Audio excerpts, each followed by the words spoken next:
Hello, everyone. I've been told I need to hit the gavel harder, so there you go. Please welcome the Public Safety Commission has been called to order.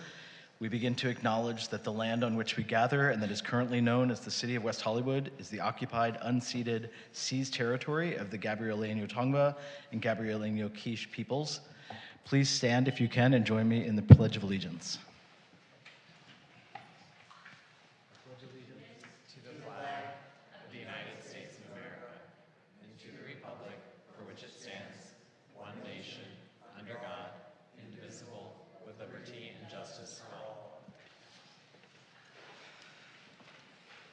Commission Secretary, can I get a roll call, please? Yes. Commissioner Hallman? Here. Commissioner Pilarski? Here. Commissioner Post? Here. Commissioner Winnick? Here. Vice Chair Blau? Aye. Chair Harrison? Aye. We have a quorum.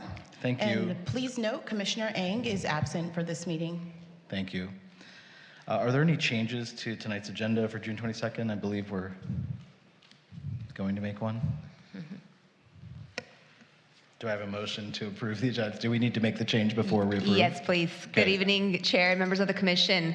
Staff is making a recommendation for the Commission to approve the agenda with one change in terms of moving item 8A, the UCLA Rape Treatment Center presentation, to the first item of the beginning of the agenda, and the remainder will follow in order. Okay, thank you. Do I have a motion to approve the agenda? Motion to approve. I move to approve it as the proposed amendment. Thank you. May I please get a roll call? I will second that motion as well. May I please get a roll call? Commissioner Hallman? Aye. Commissioner Pilarski? Aye. Commissioner Post? Aye. Commissioner Winnick? Aye. Vice Chair Blau? Aye. Chair Harrison? Aye. The agenda is approved. Thank you. Are there any changes to the minutes of the May 17th, 2026 meeting from staff or the commission? Okay, hearing no changes, may I please get a roll call?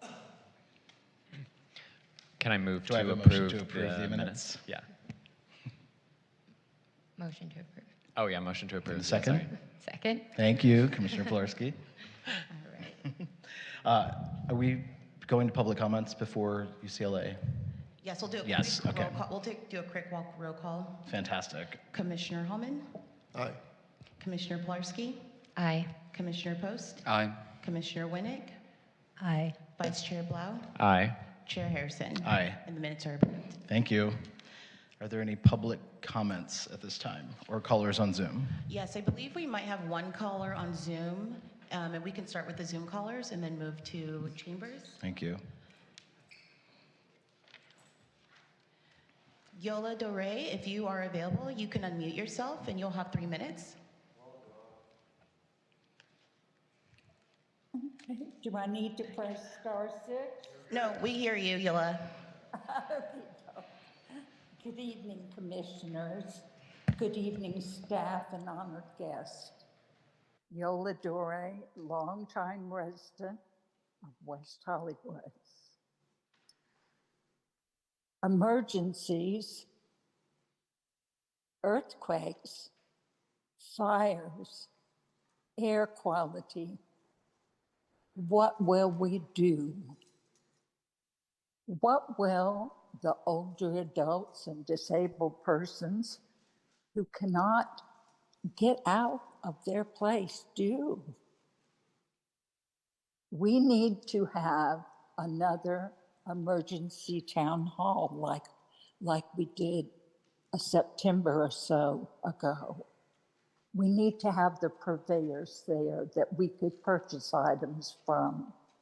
And we need to have the fire department and other agencies there that we can get on the list so people can know we exist. Today, that list is non-existent. Perhaps you won't be there because of the specific emergency. And then it will be our neighbors, our neighborhood watch perhaps, which is coming up in August.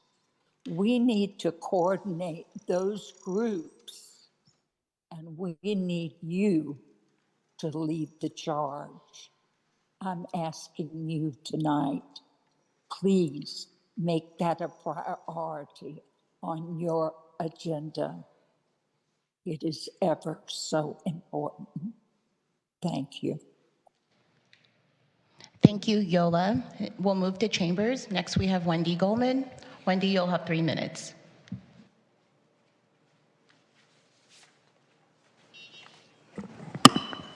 Good evening. Wendy Goldman, West Hollywood. Good evening, commissioners, staff, and residents. I've waited patiently for pedestrian safety improvements since I last spoke to this commission a few months ago. FYI, I have also spoken to the Facilities, Transportation Commission, Older Adults, Women's Advisory, and Disability Advisory Boards, asking for immediate attention to a lack of accessibility and reduction of liability to our residents and visitors. While I previously focused on Sunset Strip safety, I now direct my concerns to the wider area where sidewalk obstacles like delivery robots, moving or abandoned e-scooters, and signage take precious space away from pedestrians. Today I went to the ARC pool after a long absence. I saw numerous ADA violations that I will not mention publicly. There were a few confusing signs posted on the walls, restrooms, elevator, and entrance doors, with rules and regulations, few of which were being observed. The pool and deck were clearly not built for ADA compliance, nor for the safety of those using the facilities. It needs to be reevaluated for liability and redesigned for better service, to better serve residents and visitors of all ages and abilities. I do not mean to bring harm to the management of the city, but I'm starting to wonder if the safety consultants hired for a hefty chunk of our annual budget have visited the locations to observe the most dangerous problems. The 5-story parking lot is another serious, unsafe example where cars entering must maneuver around extra long, extra wide vehicles that try to squeeze into compact car spaces. Did I mention that they were backing into them, forcing drivers behind them to wait? Due to the narrow driveway, there should be head-in only parking and no oversized vehicles allowed. Those who ignore the compact car only sign should be towed. Monthly parking for retail and restaurant staff in the neighborhood should be eliminated, leaving spaces for residents to more easily find parking. I appreciate the attention you've given me and ask that you agendize a discussion of pedestrian safety across the city. Happy Pride, and I'm wearing my red pin tonight to remind us that Pride also includes those we've lost and that we are still trying to find a cure. Thank you. Thank you, Wendy. Next, we have Tom DeMille. You'll have 3 minutes. Yes, my name is Tom DeMille, 33-year resident in West Hollywood. I think I know most of you. This is 3 police reports for me beating the hell beaten out of me last Saturday by 2 homeless, violent people. You'll see that come up later on in the meeting, so stick around. But I don't think, when I hear the sheriff, and I'm not going to particularly point anybody out, but when I get assaulted, let's go back to my house. When I get adult abused, gay people get that. They get abused too. So it was my fault. No. It's like saying it's a woman's fault that she got beaten. You know, let's get into the dark ages. Let's get out of the dark ages and know what we're dealing with here. Gay men and gay women actually also get abused, okay? And then when I bring up the fact that I've been assaulted 3 times, it's kind of like my fault. It's not my fault. It's not my fault that the sheriff didn't show up for 25 minutes. It's not my fault that the violent person was stealing a pocketbook from Mickey's. It's not my fault that I went over and helped a woman that was screaming louder than Jamie Lee Curtis ever did. It was blood curdling, and I had to say, "Are you okay?" She beat the hell out of me too. And on the way east to Trader Joe's, she assaulted 10 more of your residents, our residents. The ones that look for you for public safety. And the sheriff and the fire department's done an awesome job. but the sheriff has not. You know, I've been the cop in Boys Town, the Rainbow District, for 30 years, all right? I've been at that podium for 30 years. No one's ever heard a damn word I said. And that's why we don't have any people in the audience, and that's why we don't have anybody in, residents don't come to the public comments or attend public city council meetings. It's a mess. We all need to step it up.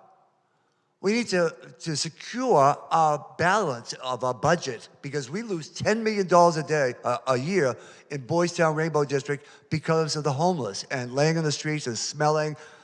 36,000 of my fellow residents, your fellow residents, are afraid to come to our district. Doesn't that tell you anything? They own $1 million homes, but they're afraid to come out of the house. I'm going to make sure it's safe and clean enough that they do, because I'm the last person in this city that's ever going to get beaten again by a homeless, violent person. And I'll stop now. I've got 25 seconds left, but I'm coming back. Thank you. Thank you, Tom. Next, we have Louise Smith.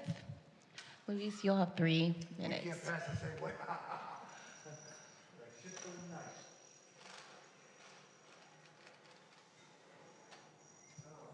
Louise Smith, longtime resident of West Hollywood. I'm here both as an individual and as your liaison from the Disabilities Advisory Board. The first issue, both as a personal one and as an HOA board member, is I'm very much in favor of the drone proposal that is on your agenda tonight, both as our HOA and personally. I live in an area that has had a lot of crime, and anything that you can do to help law enforcement, which I think this drone program will achieve, it gives the eyes and ears where they aren't now. Thank you. On that issue, I want to second Yola Dory's comment about emergency preparedness. It's been a long time since the fires. Everybody was very.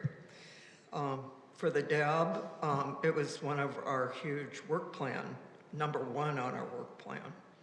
And we have yet to hear back what specifics we can depend on as older adults and as disabled adults. There are many things that we can do as a community and a neighborhood that can assist with this.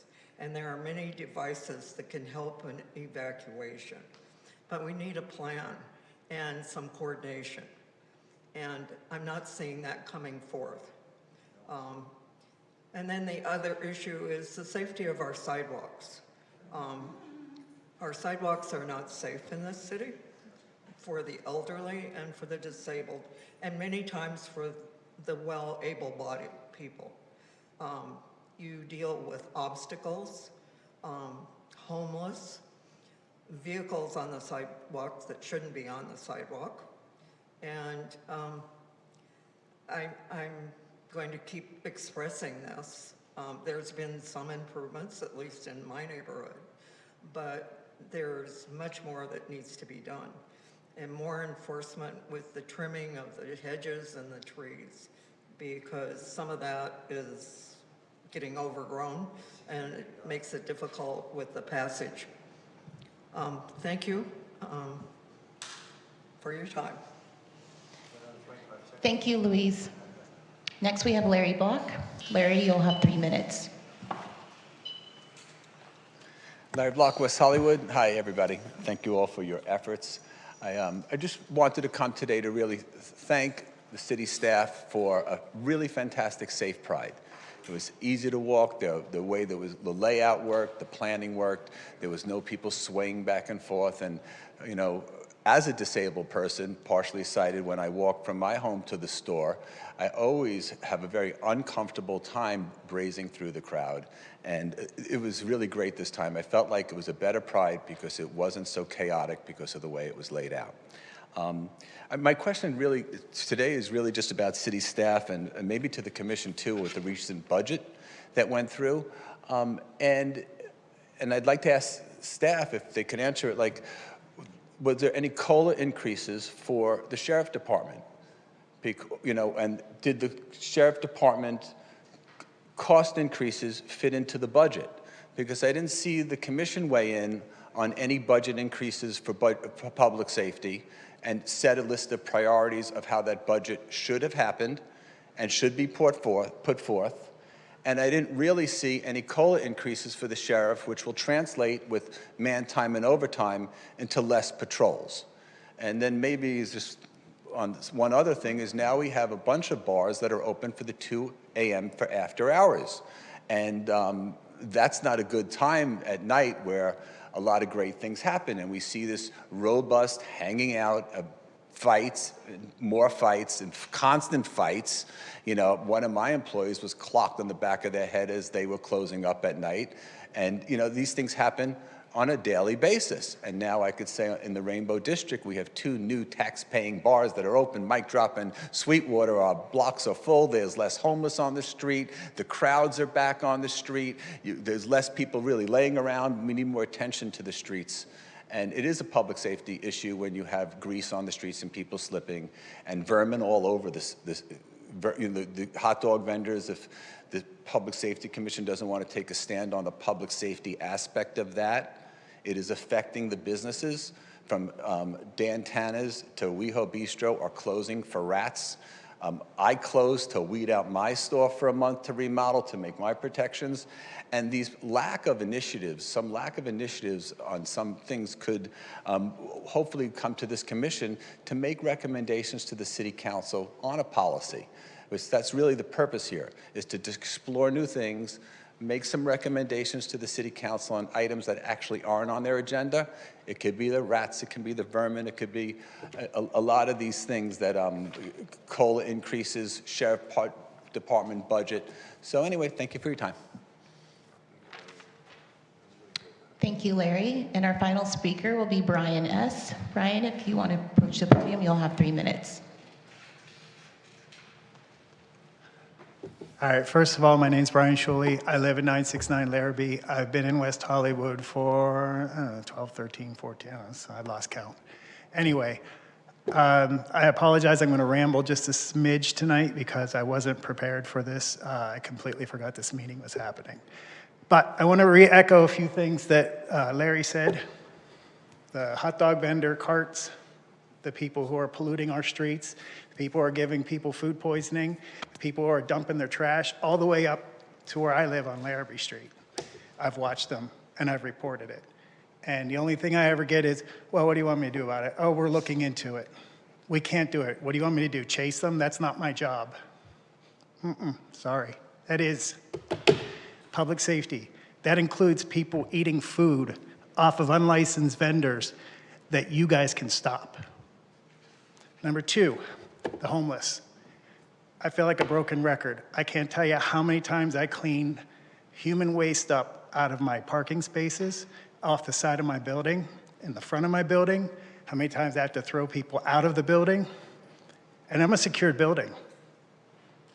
But it doesn't seem to matter. They break the fences down. Again, we're making such great progress. Why is it getting worse and not better? I need to remind you guys of all something. You don't work for the council members who put you in these positions. You don't work for whatever special interest. You don't work for the unions that want to do whatever they want to do. You don't work for that shelter down the street where they put the hall away. You work to make sure the people who live in this city are safe. And if that means you have to raise hell with the council members, then so be it. You show up and you tell them, pull their heads out of their asses and do what needs to be done. Pride. It was a shining example of nothing going wrong. Why? The sheriff's deputies were there in full force. And everything went great. I'm not saying we need to have a police state on our streets, but we need to have police presence on our street. Not people who can sit there and take video. Any dumbass on the street can take video and call 911.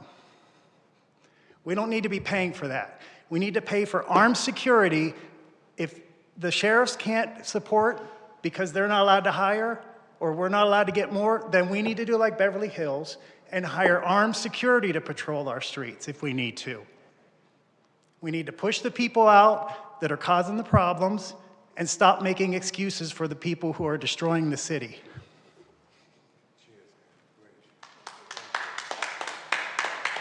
Thank you, Brian. And we do have one more speaker, Helen Krieger. If you want to approach the podium, you'll have 3 minutes.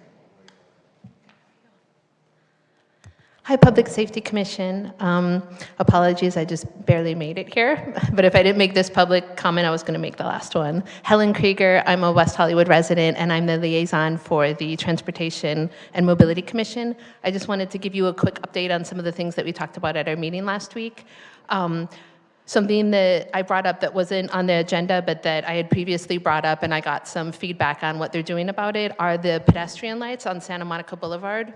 I don't know how many of you have noticed this, but whenever you're on Santa Monica crossing a street, like for example, Sweetser staying on Santa Monica, as soon as the light turns green, the pedestrian countdown starts, and even though the light stays green for another minute, the pedestrian walk signal gives you a don't walk after 10 seconds.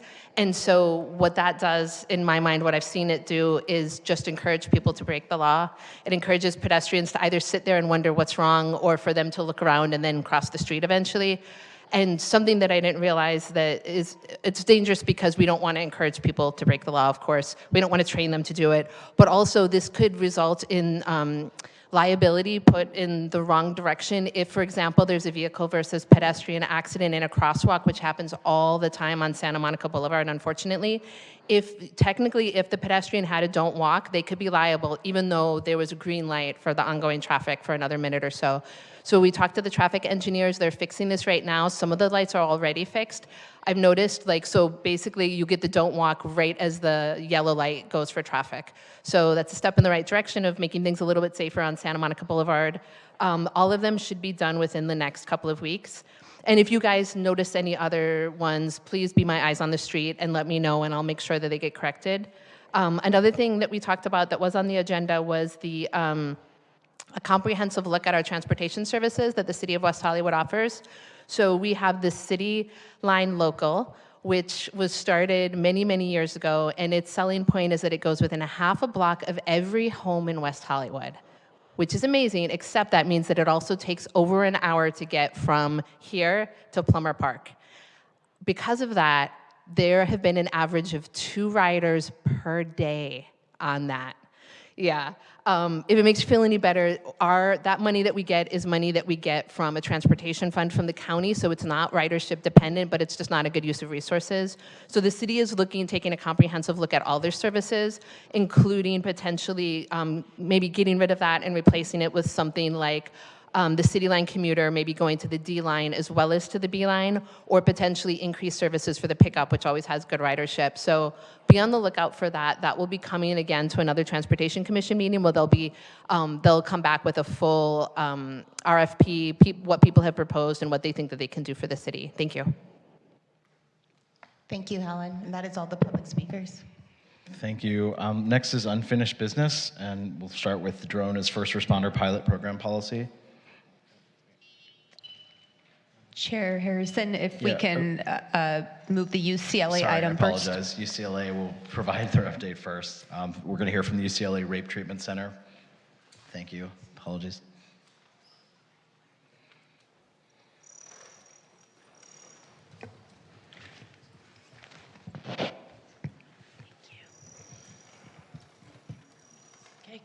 Thank you for having me. I'm Marissa Fainsod. I am a licensed clinical social worker and have worked at UCLA Santa Monica Rape Treatment Center for 15 years. For those of you who may not be familiar with us, the Rape Treatment Center has been around for over 50 years.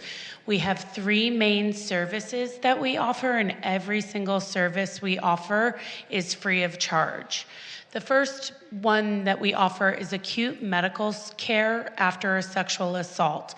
So up to 5 days after a sexual assault, any individual can come in and receive medical care and have what is known as a rape kit done, free of charge. We can offer prophylactics and medication to prevent sexually transmitted infection and unintended pregnancies. And a live person like myself, a counselor, accompanies every individual to that exam so that they can know what their options, choices, and rights are and make the best decision for themselves. We also provide follow-up medical care as well, regardless of documentation status, insurance, language, location.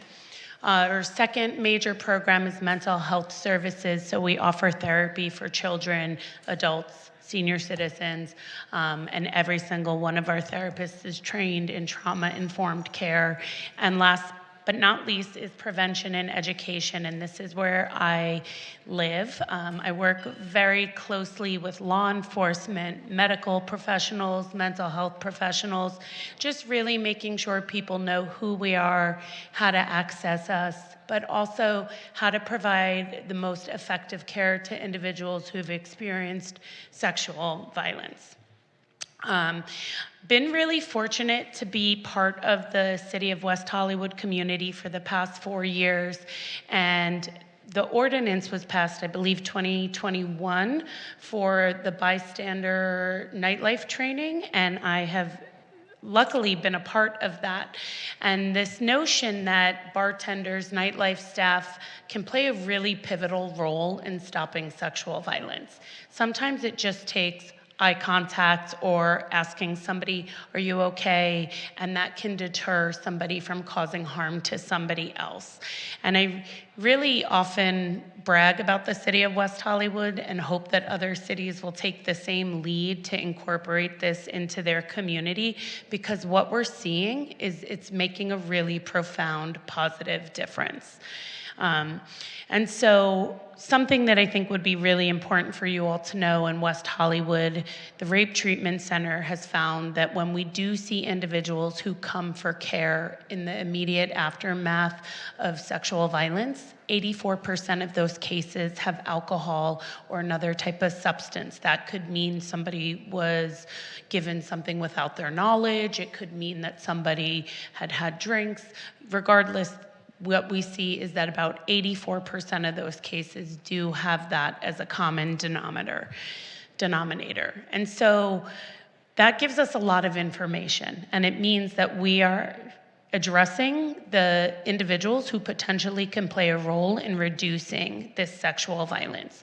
So from 2021 to currently, we have provided training to more than 3,500 employees who serve alcohol in the city of West Hollywood. These trainings are conducted virtually. They're offered on a quarterly basis in the morning and the evening, and the trainings are free to the city as well to all the establishment owners. And this is really the collaboration between the West Hollywood Neighborhood and Business Safety Division and the Rape Treatment Center. Really want to point out what we've learned in the years of doing these trainings is that 75% of staff who attend these trainings report that at one time or another, they have witnessed something that made them feel uncomfortable, not just here in West Hollywood, but throughout their course of working in restaurant or bar nightlife. But after attending our training, majority of attendees report feeling more prepared to intervene should they witness something happening in their environment or in their establishment. Additionally, what we have found is that the training has brought increased awareness for staff. They are the eyes and ears of their establishment. They can tell when a situation is about to maybe turn a little bit dangerous or if a situation is unfolding. We also see that there is a positive impact for the establishment. People want to go to bars, clubs, restaurants where they know they're safe, where they know they prioritize drink testing strips, where they know that staff will speak up and say something. We also find that we are learning so much from the employees of the restaurants and bars. They're teaching us things. I just want to point out that the security at so many of these clubs and bars, they are doing things that are not in their job description. They are knowing to track the license plate of a car that might be taking a patron who's had too much to drink. They're asking for the ID of somebody who is leaving with somebody who might be incapacitated. What that does right then and there is a deterrent. Right? If somebody asks, oh, can I see your ID? And if you're their friend, you're not concerned about that. But if you're somebody about to cause harm to somebody else, you're gonna be hesitant to share your ID or not allow somebody to take a photo of it. And these are things that we've learned from individuals attending this training, and we now use this in all our other trainings. So we really find that this collaboration has so many benefits. We're seeing that the staff feel more confident, that they're paying attention to body language, interactions. Are people yelling? If someone's crying in the corner, why, right? I say they're kind of therapists without the therapy degree. They're paying attention more so to alcohol consumption and noticing if anybody is tampering with somebody else's drink. And they really have this keen sense of when something may or may not be happening. And what we're seeing is communication across the board. They then communicate with security, who talks to management. And that approach is reducing some of these potential incidents of sexual violence. What we also find is it means that staff and management now have to have a conversation. Hey, I attended the Rape Treatment Center training, and I want to know, what is our policy if I see somebody who's been overserved? If I see somebody who's being inappropriate with patrons, how are we managing this? But also, are you going to support me if I need to cut somebody off or ask them to leave? It also means that they're having this conversation around security, right? How are we keying in security? And what we find is they're talking to the bathroom attendant, they're talking to the host, and this communication means that there's less likely for harm to happen. And ultimately, that is our goal at the Rape Treatment Center. And so what we find is people are really receptive to this training. The people that work in this community care about this community and want it to be safe. They share what their experience have. And what I think is really interesting is many times they're already doing this. They just don't call it bystander intervention. And they really acknowledge that this training gives them a launch pad to have further conversations in their community and with their establishment. And so really, we're not here to say what needs to happen, what people need to do, but we really do highlight the city of West Hollywood as the forerunner in taking this approach. I think City of Santa Monica is not too far behind you guys. They've heard some of the things that are happening, but I also want to point out that we've heard directly from the Sheriff's Department that they're seeing a positive impact from this training. They're seeing fewer and fewer cases.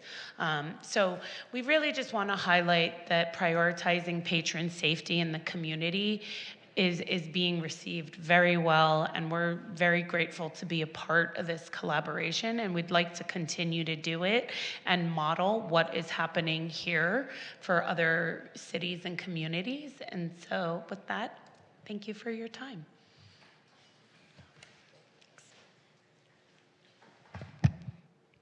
Thank you so much. That it really, for speak, I think it's amazing. The services are free.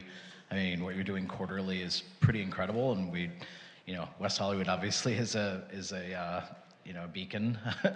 So I can't imagine a better place to provide these services. So thank you for this presentation. Commissioners, any questions? Commissioner Pilarski? Thank you, Chair. Could I ask staff to put the presentation back up with the QR code slide? The first, maybe it was the second slide. There it is. Okay, awesome. Great.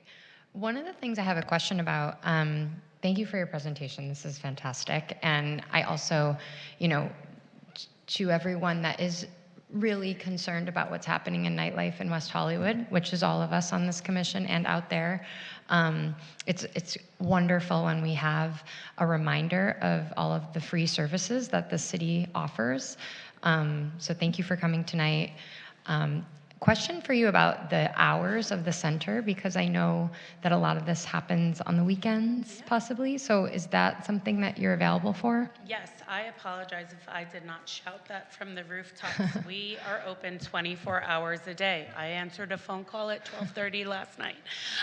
We have not closed in the entire time that we've been open. And another key piece of that is if somebody wants those acute emergency services, we can provide transportation to Santa Monica. So if they're not ready to report to law enforcement and have law enforcement transport them there, if they call us at that number that is there in yellow, and we can arrange for transportation so that they do not have to worry about that cost. And again, 24/7. We answer the phone and we work in the hospital 24/7. So. Okay, thank you for that. That's so important. And then the other question I have is, a victim of rape in my lifetime and also a bartender in my lifetime. And some of the things that we did was we also gave these training opportunities to the party promoters. Is that something that we've initiated here? I don't know if they're folded into the teams or the folks that get invited for the mandatory training, but I will go anywhere, anytime and do that presentation, and it's virtual, so it's just a matter of scheduling it, but absolutely it would make sense to do it with the party planners. Awesome. Yeah, I think that would be a really nice extension of the service. Absolutely. So. Yes. Okay. Thank you. Yep. Vice Chair Blau? Thank you, Chair. And Marissa, thank you for this presentation. I think it's really helpful. A question I have, maybe it's for staff regarding this, is you mentioned mandatory, but what kind of requirements are there with relation, or incentives, I guess, even with relation to these trainings for the bars and other nightlife? Thank you, Commissioner Blau. I'll hop in here. As Marissa had mentioned, so in late 2021, the city actually became the first, and we still are the first and only city throughout the state of California that requires this training by ordinance. And so who it impacts and who it relates to is any alcohol establishment that serves for on-site consumption. So off-site consumption, like your 7-Eleven or your grocery stores, they're not required to go through this required mandatory training, but your nightclubs, your restaurants, right? Anybody who has a liquor license essentially is. And so that is the group and the focus. And then within that, we did define, who within those establishments, right, is required to go through the training. And so anybody who provides serving, so bartenders, your waiters, waitresses, your security staff as well, and even the management staff. And so as a part of the ordinance, it's required for those individuals at these establishments to go through the training once every 3 years. And so our Neighborhood and Business Safety Division, which is a part of our Community Safety Department, they are the ones that facilitate the training, working in tandem and in partnership, of course, with the UCLA Rape Treatment Center, right, and pushing this information out. And as a part of the ordinance, it requires folks to go through the training that have not gone through the training every 90 days. So every quarter, that's where the quarter comes in, right? So all of that is built in and written within the ordinance itself. That's really helpful. Thank you very much. What's the adherence to that training, or kind of is it strictly enforced? It is. Staff in Neighborhood and Business Safety have not gone out and done audits, meaning like going physically out to an establishment and saying, okay, we have a list, of course, right, of all the employees that have gone through the training, from a business, and then asking, okay, who's this person? Have they gone through, and kind of cross-referencing that database? So that granular inspection has not been done. But I will say, I mean, we get so many businesses, owners, managers that actually reach out and are asking staff, like, hey, when's the next training? And staying on top of that. And we're coming up on kind of our first round of looking at those 3-year kind of sunsetting of folks that have gone through the training that haven't before. So we are planning on doing some spot checks with certain establishments, but I couldn't tell you for sure, but I will tell you, I mean, we get a great number of participation, especially from our larger venues. So qualitatively, it's good adherence, it sounds It like. is. Great. Thank you very much. I really appreciate it. Thank you. Commissioner Post. Yes, thank you so much again for the presentation. It's amazing, and it sounds like you are received really well by the staff employees, especially the frontline workers. I know we also have the WeHo Life program that's distributing test kits and all of these things, and some of us I know have even gone around to some of those bars and given those out. I know we don't always see them out on the bars and in the area, and I'm wondering if there's almost a disconnect from that staff frontline level to that business or managerial level of how can we get them to realize that this is a positive thing, that people, when they know your bar is safe and that you have these resources available, that more people will come to your business. And so I think I would love to hear just like even your thoughts on how we can maybe bridge that disconnect. Yeah, I think one of the things that does come up during the training is somebody will ask, how do we get more strips?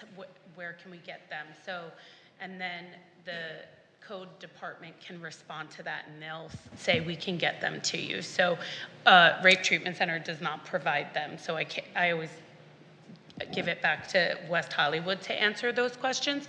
But I do think that there's an opportunity to maybe create something along the lines of a safe bar certificate, right? If there's a certain percentage of employees who have gone through the training on a consistent basis, maybe there's an opportunity to have signage up in the window of the restaurant. I know personally, if I see a sign like that, I'm more inclined to go somewhere. People want to go to a venue where they feel safe and they don't have to worry. But if I am concerned, I know that there's drink strips. So I think there's lots of opportunities to do that where we can incentivize, if I heard you correct, somebody earlier talk about that. But I think there's a way to do that because at the end of the day, people know which bar, which restaurant is the place to go where they know they're cared for. We've also, just on our end, talked about making a kit where we can provide that signage or the template where in the restroom they can have a sign if somebody is making you feel uncomfortable. Go to anybody that works in the establishment and they'll be able to assist you so that it's really a start to finish continuum of support. Thank you. Yeah, 2 other quick questions. Sure. I imagine this is so given UCLA, but do you all offer care that's culturally competent, whether it be for LGBTQ folks, folks with different abilities, women, especially thinking about this from like a hate crime perspective? I don't know if you're interacting with any of those offices either as well. Absolutely. I'm actually presenting for the DV, the Domestic Violence Association LGBTQ+ panel tomorrow. So we make sure that we are all culturally competent, up to date. Our nurses go through very specialized training to take care of patients who identify as transgender. So we are really making sure everybody has the best trauma-informed care for survivors across different complex identities. That being said, every single one of our therapists is trained in multiple modalities of evidence-based treatment. You cannot find that free of charge anywhere in Los Angeles or the country. It is really, and I just truly feel really honored to work with the staff that I do because everybody is dedicated to helping survivors. So, and if we are not trained in something, we will partner with the correct agency that can do so. And just side note, we were able this year to have a booth at Pride, and we were so impressed with how well everything went, and we're just excited to continue to be a part of the community. Awesome. Thank you so much for that passion. And my last question really might not even be for you, but from my understanding, there's still currently a rape test kit backlog. And that might even be for the staff or sheriffs to answer, but if there's anything you can share about. I can answer a little yeah. bit just because I am the law enforcement liaison. There is now tracking happening in all the rape kits. So if a kit is collected, it gets a tracking number. And that tracking number will let an individual know where their kit is in the process, if it has been received, if it has been processed. Those results go to a law enforcement agency, but this is a huge accountability piece for the kits. Before, they were just put somewhere and nobody necessarily knew. Directly from survivors, they've learned that we need to have a more effective way of tracking. Currently, it all depends which crime lab you're working with, and different police departments use different crime labs. I was just talking to Beverly Hills last week, and they're using a different crime lab because their other one is backed up. So it literally just depends.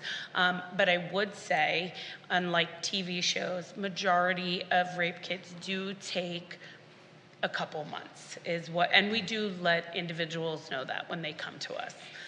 But that doesn't mean law enforcement can't prioritize it or push it, but the average is about 2 to 3 months. Thank you so much. Yeah. Commissioner Winnick? Thank you. I think what you're doing is just fabulous. I have just several questions about ways that occur to me might make it possible to expand the education side of it. One of them is we have a lot of pot dispensaries in this town, and the last time I checked, people who are stoned are as vulnerable and susceptible as people who are drunk. Have we been doing any work with the pot dispensaries, and is there a way we can do that? We personally have not. I don't think they are included in the ordinance, but if there is an interest, we will do it. Perhaps we should consider that. I mean, Yeah. I know as a part of kind of establishing the ordinance, you can imagine we worked tirelessly with our business community for input and feedback. It's like as I mentioned, this is a one-of-a-kind ordinance, all on its own. We've been reached out to by different cities and even universities that have looked at the ordinance, and the biggest hurdle and struggle with any of that is requiring that, right? Mandating that by law. But that doesn't preclude us, Commissioner Winnick, for reaching out to these establishments and these businesses and see if it's something that they're interested in terms of participating voluntarily. I think the ordinance predates the deluge of pot dispensaries that we've had in the city. So I think, perhaps reaching out to the dispensaries and suggesting that they might like to do what they can to minimize sexual abuse would be a good thing to do. The next one is our rec department offers lots of different kinds of classes for adults in different levels, and I don't know if it would be possible to have a program presented at the ARC or at Plummer Park for adults who are interested in learning more about bystander intervention and more about just being sensitive to the risk that so many people have of rape and sexual abuse. That's actually something that we are discussing with the UCLA Rape Treatment Center, is offering a bystander intervention training for the community as a whole, right? And obviously making some adjustments to the presentation and material, but that's actually something that we just spoke about last week with their executive director. So great idea, Commissioner Winnick. Yeah, we're certainly looking into that, and if it's feasible and something we can do, the idea would be to host something by the end of this calendar year and invite the community, open it up to the public, have it somewhere like here in the council chambers, right, for folks to be able to take advantage of that. And then my third question, so we talk about the pickup being very popular and perhaps even expanding it. I'm looking at this front page of UCLA Health Rape Treatment Center. Here's what we do. Here's how to reach us. Is that posted on the pickup bus somewhere, inside the pickup bus? It is not, but that's something we can explore. We do some public messaging and whatnot at our bus shelters, our electronic bus shelters, but the pickup is definitely something that. Yeah, I mean, I'm looking at this. We're handing out condoms. We're handing out lollipops. Maybe we ought to have just a little sign that says, if this isn't really where you want to be, you can make a phone call. I mean. Yeah. No, thank you for that. Yeah. Yeah. That's all. Thank you. Commissioner Holman. Thank you, Chair. Thank you for the presentation. I know you said that you learned when you're doing some of the training from staff and you've implemented some of the things they do.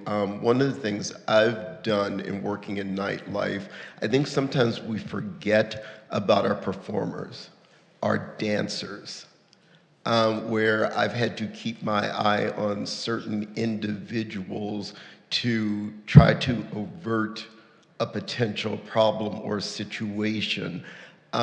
Is there any part of the training that covers this so the staff can be more alert or vigilant? Because to try to avoid, potential situations, because our dancers are very vulnerable, and one of the first things I always say is, if you feel there is a situation where you're uncomfortable, immediately go to security or someone in management. But I don't know if you have anything that covers that in the training. We talk about different strategies for bystander intervention, and so for some folks, being direct and calling it out but sometimes safety is a factor, and it is not safe to do that. So I think that's where we really invite managers and the people supervising to have those conversations, because to know that I can go to my management and I will be supported and taken care of by security or the front of the house, however it may be, that feel like that requires that conversation when somebody is there. So the hope being, after our presentation, those conversations are happening. And we do have a lot of managers and supervisors attending. In the past couple years, we've started to collect that data of who is participating in the training, and then we're doing pre and post measures to see how they feel their ability to intervene or speak up is before the training and where it is after. So that is not necessarily a population we have done outreach for, but we would love to include them and incorporate. Yeah, and I'm thinking more of like bar staff as they're coming in to be trained, just to make them aware to also be alert that things do happen around the dancers and how to recognize those signs and signals, so the proper measures can be taken to avert an unfortunate situation. I'm doing a training in 2 weeks, and I'll make sure to incorporate that. Thank you. No, thank you for sharing it with me. I think it's really important to include it. Thank you. Commission Secretary, do we have any public comments at this time? Yes, we do have one public comment. Tom DeMille, if you want to approach the podium, you'll have 3 minutes. I'll tell you, while I was listening to you all, I respect and love you all, but I heard about 20 red flags. First of all, we have zero hospitality in this city. The few times we have it, maybe David Cooley's diner, that, or Pump, but no one else has any hospitality or class whatsoever. These bouncers, the Abbey has 20 men, and maybe the others have 1 or 2, okay? The girls and the boys, if you know me, you know that I'm the king of what am I? I'm the mayor of Titty City. I wear the hat all the time. I've been wearing it for years. The girls know that I'm protecting them. The boys know that I'm protecting them. Men get raped too. And there's probably 100 men every weekend night compared to 5 women or 10 women, 20. I hope it's that ratio. I don't want that many women to be raped in my city. Overpouring. Zero hospitality, hospitality training, it should be mandatory. Oh, come and, no. You get maybe a medallion or you get a certificate saying you passed and you're able to work in our city because you know how to stop things, you know how to not overpour, you know how to watch the crowd. And who comes in? None of the bouncers, no one knows anyone that comes in. They don't spend the 15 seconds that's necessary to say, if you get in trouble, you can come to me. Because when you do that, every customer in town says, oh, I'm going there because I know the bouncer, I know the doorman. Same thing with the restaurants. I'm going to eat dinner because I know the maitre d'. That's how it works. Otherwise, you just get a pig pile, and whatever you get the rest of the night. There's no class whatsoever. We are the city that needs to pick it up. Like all these clubs should be bunkered right up to the bike lanes on both sides, and it should have butler service only throughout the entire city. By doing that, we will get the limousines, we will get the movie stars, we will get them all back. And we don't want these people that spend $2. And the homeless are here, they're here for one reason. They don't leave without one, a pocketbook, or 5 drinks that they steal off a bar, off a railing, okay? Or a phone. They don't leave without it. They don't. And every one of these homeless and violent people come into it like foxes in a den. They come in, they steal from us. They're killing our budget. We lose $10 million a year because of them.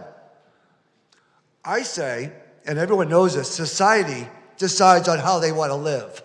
Our society, our residents, our stakeholders, our homeowners, our business owners, they decide how we want to live. We need to pick it up. Like the sheriff only bet 225. All the other sheriffs, I've known 5 of them, they all bet 400. And she needs to pick it up, and I'm there to help them. And I respect everybody, and we're all here together for one common purpose, to make our city clean, safe, and hospitality friendly. Thank you. Thank you, Tom. And that is all the public comments. Thank you. We will now move on to unfinished business and drones as a first responder pilot program. The Commission will receive an update on any additional comments or feedback regarding drone as first responders pilot program. Do any commissioners have any comments at this time, or who's presenting? And thank you very much for your presentation. I apologize. While we're waiting for a presenter, I would like to say that I was reading the San Francisco Gate this afternoon, and they had an article about a police force, and I can't tell you, it may have been Fresno, it may have been Sacramento, it was up north, that was using drones as first responders. And in this particular situation, a perpetrator had gone into a building, was armed with a knife. They sent in the drone. It had a strong magnet. Very Mission Impossible. It magnetized and removed the knife from the perpetrator's hands and carried it out. And the police were then able to go in much more safely and do their job. I just thought that was super cool, and it's in today's San Francisco Gate, so it's probably true. I don't think that was included in the updates to what we're going to be presented with, but very interesting nonetheless. Chair, I think are we receiving this item? I think the idea though was that we'll have this item come before you all at the end, and we'll go through kind of our regular agenda, if that's okay. However you see that, fine. So we will move on to then security ambassador Thank program, you so much. monthly report, no problem. We'll have our friends from Allied Security. Welcome.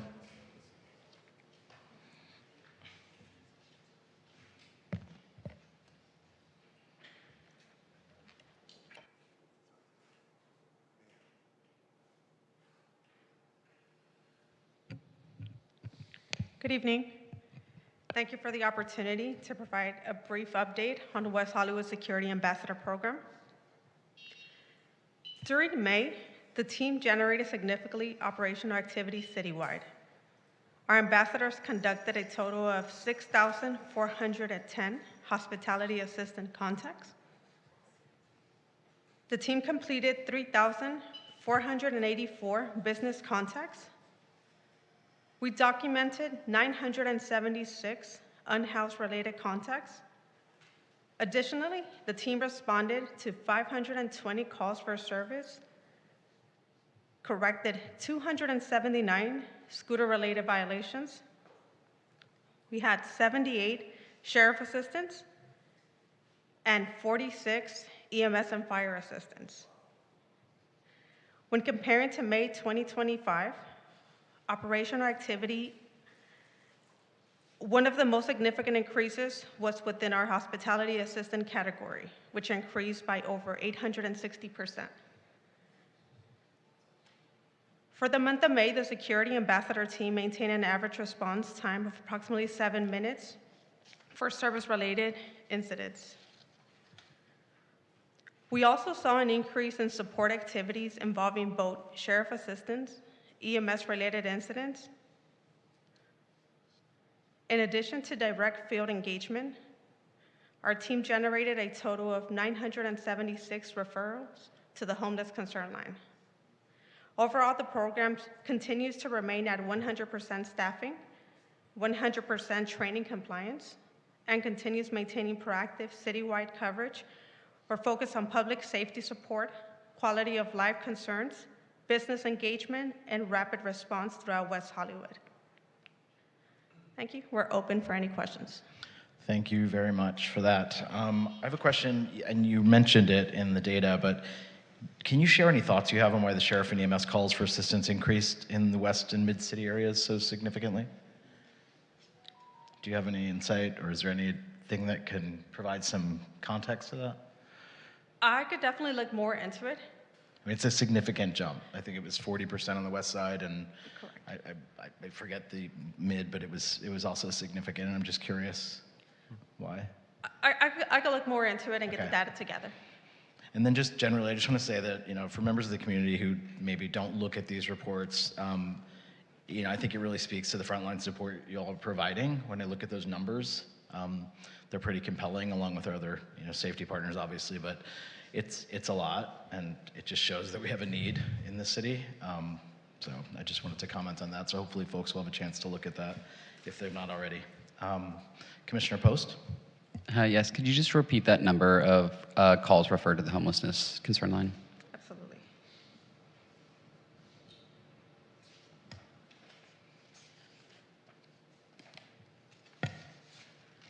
That was 976. Yeah, it'd be great to have those included somewhere in the report. I think I know more of that data is available from the human services side, from the data that they gather from that. But it'd be great to include some of that in our reporting as well. Thank you.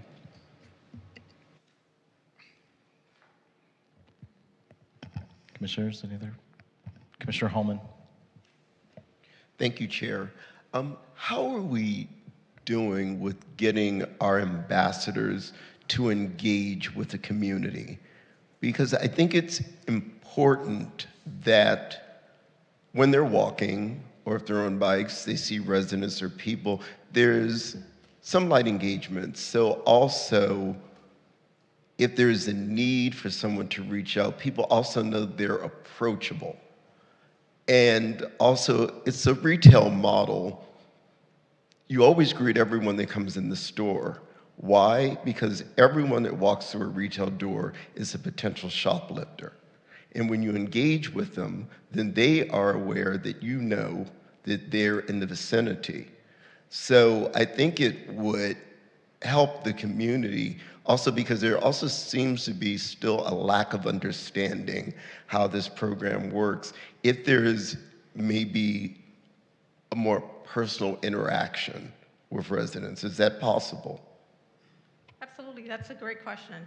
We coach our ambassadors on a daily basis and remind them that we have common courtesy is something that we need to, a good morning, a good afternoon, good evening goes a long way. Yeah, just basic things. I'm not saying they have to engage in in-depth conversation and become friends, but just let their presence be known on somewhat of a reciprocal level so residents know, oh, I can approach them, opposed to them just walking blindly down the street. I just think it's important that we do our best to improve upon this. That is one of our main focus. Excuse me. That's one of our main focus We are reminding ambassadors to briefings on a daily basis to make sure that they are providing extra customer service when out in the field. It's not just walking and patrolling. It's also extending that, hello, how are you? Is everything okay? Checking in on the residents, on visitors as well too. Just to give that appearance that they're also approachable. No, thank you. I think it would be great. And, you know, I know sometimes there's certain generations that type of interaction is foreign to them, but I just think it's important for this program, especially for it to be successful. Thank you. I would agree with Commissioner Hallman. I think even eye contact is extremely basic, and maybe a reminder on that sometimes, because I'm constantly walking. So thank you. Do we have any public comments at the time, Commissioner Secretary?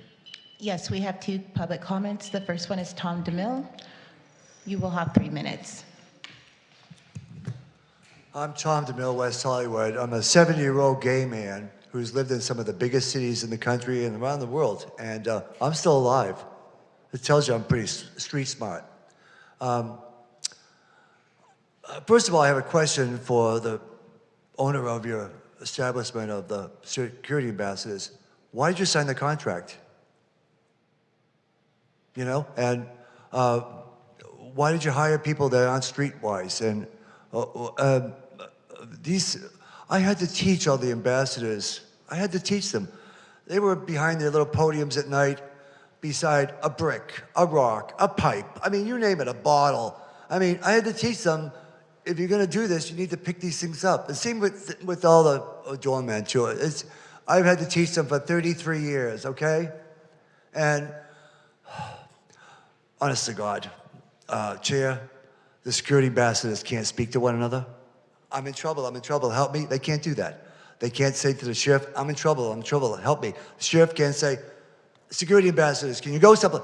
Nothing, zero, no communication whatsoever. Why did you sign the contract? You've put all these people that aren't streetwise out on the streets where they're gonna get hurt or they can't handle the situation, can't even pick up a rock or a brick or a pipe, and you put these out here and you expect them to interact with the people? They don't.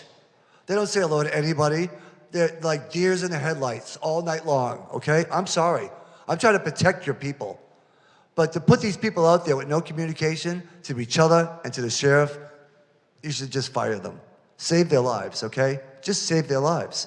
Fire them and start again until we get some streetwise people that can really, 10 or 12 men or women that know how to own a sidewalk, know how to own a street, know things are coming 10 minutes before they happen. Why are there so many reports? I mean, it makes me sick. You know, I came here in '93. There was none of that stuff. I lost my legs. I'm back now. You don't know me. Some of you do, but you don't know me. That's a problem. You know, the sheriff is blaming me. That's a problem. I mean, let's get a document together and say exactly what you want from the city council to pass, and let's pass it. Let's take care of this whole trouble, all the reports and the rapes and the overpouring and not knowing who your customers are. Let's have it on one big document that the city council votes on and passes. We shouldn't take this piecemeal. We shouldn't. And, you know, again, I'm coming back, but there's just so many things in the hospitality end of the business that are just not happening at all. Thank you. Thank you. Thank you, Tom. Next, we have Ed Holman. Ed, you'll have 3 minutes.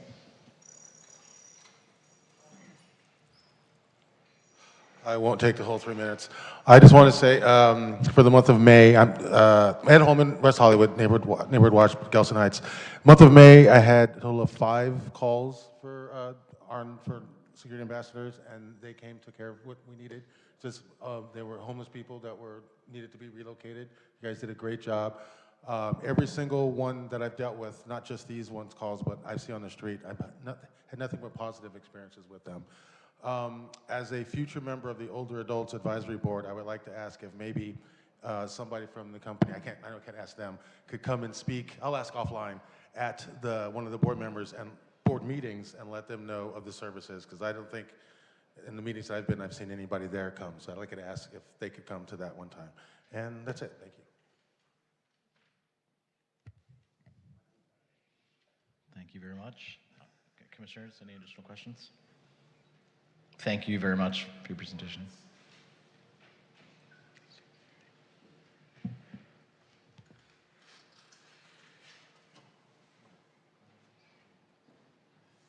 We're going to move on to item 8C, a report from our Los Angeles County Fire Department. Welcome.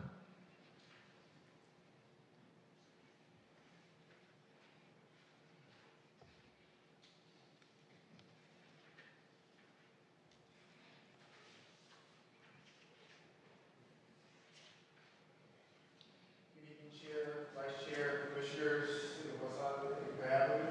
Battalion Chief, I'm sorry. Chair, Vice Chair, Commissioners, City of West Hollywood, thank you for having me. My name is Kevin Price, Battalion Chief, LA County Fire Department, here to go over our stats for fire activity report for May 2026, I'm sorry. All right. For the month of May 2026, fire department responded to approximately 600 calls for service in the city, and it broke down with 12 of those calls were fire calls, and those fire calls ranged from outdoor fires to structure fires to nothing significant for the month of March. All the fires that we had were small in origins and range from food on the stove to minor electrical fires.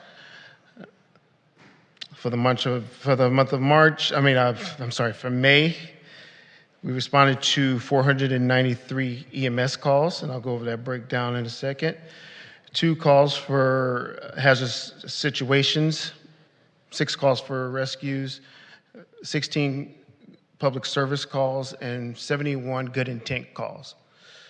Of the 493 calls for service for emergency medical calls, we had 493 contacts. Of those contacts, 317 were transported, 105 were transported basic life support, and 217 were transported via advanced life support with paramedics to area hospitals. And that's it for my breakdown for the fire activity for the month of May. I'd like to, I know we're talking about May, but my chief wanted me to reiterate to give his thanks to the city of West Hollywood, to our partners with the sheriffs, with the security, with McCormick Ambulance for a successful Pride weekend that we encountered this past a couple weeks ago. It was a complete success. I worked 2 of those days of the event, and I must say we had a good time, and no one got hurt, and there was no substantial responses that we had to take care of. Other than that, my assistant fire chief, Chief Smith, couldn't be here, and he wanted to thank you guys for all your support. Thanks the city for their support in the report. Thank you very much for that update. Now, Chief Price, do we have any commissioner comments at this time? Do we have it? Sorry, Commissioner Pilarski. I see it coming up. Thank you, Chair. Thank you for the presentation. Good to see you. I had a question about the traffic collision number in the graph there. Just a question so I can understand that correctly. Is a truck dispatched at every collision? So would that relate to 29 traffic collisions in the city of West Hollywood? In regards to a truck, do you mean a ladder truck or a fire engine? Fire engine. Yes, a fire engine does respond to all traffic accidents, whether it be BLS or ALS, basic life support or advanced life support, but we do get a fire engine for all traffic collisions. In the event that we have a person trapped, then we'll send the fire truck, which is Life Force 8. Okay, from Fire Station a good distinction there. Okay, so fire engine. So is it safe to say then that the city of West Hollywood saw 29 traffic collisions in the month of May? Yes, that's affirmative. Yes. Okay, so like 1 a day. Yes, and those range from minor traffic accident fender benders to, like I said, they could be some advanced life support issues where we have to transport patients to the hospital, but that's including all types of traffic collisions. Okay, thank you. And then my other question was just a nod to Yola's comment and some other consistent comments that we've had since last year about the emergency response plan. Has your group been engaged in the emergency response plan update with the City of West Hollywood? Yes, they have Assistant Division Fire Chief who serves as our fire chief, Drew Smith. He has been directly involved in that.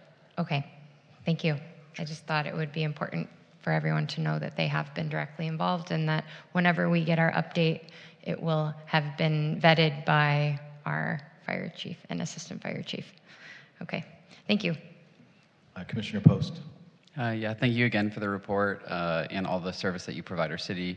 The main thing I wanted to ask was actually what's currently going on over at Boyle Heights and the fire that folks might have heard over there. I know I smelled it even a few of the days when some of the smoke was drifting over, and definitely take precautions with masks if folks are out. But I wanted to just see if the fire department is aware or if there are any similarly hazardous facilities in the city of West Hollywood, and if the fire department is kind of aware of those, if they are there, and how to kind of deal with any situation should something similar arise in our area. Yes, thank you for the question. Pertaining to cold storage facilities, we don't have any of those here in the city of West Hollywood, and that fire was a very complex fire, and as you can see, it's still going. And under those circumstances, the City of Los Angeles Fire Department and our department are working together, and definitely will be reviewing the outcome of this fire to better prepare us in the event that we have something in our area of origin. Thank you. Do we have any public comments at the time, Commission Secretary? Yes, we do have one. Brian Shuley, if you want to approach the podium, you'll have 3 minutes. Brian Shuley, I was already up here a little earlier, so I'll forego the history of where I am. I just wanted to come up here and offer a little bit of thanks and praise and appreciation to our fire and EMS. I think it's a service that people often don't really give a lot of thought to.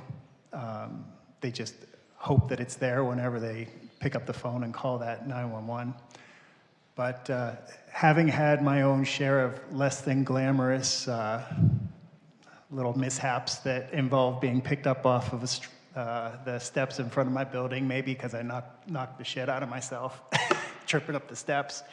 And thanks to my Apple Watch calling 911 for me, I had a few of these gentlemen come and pick me up off the sidewalk. So, but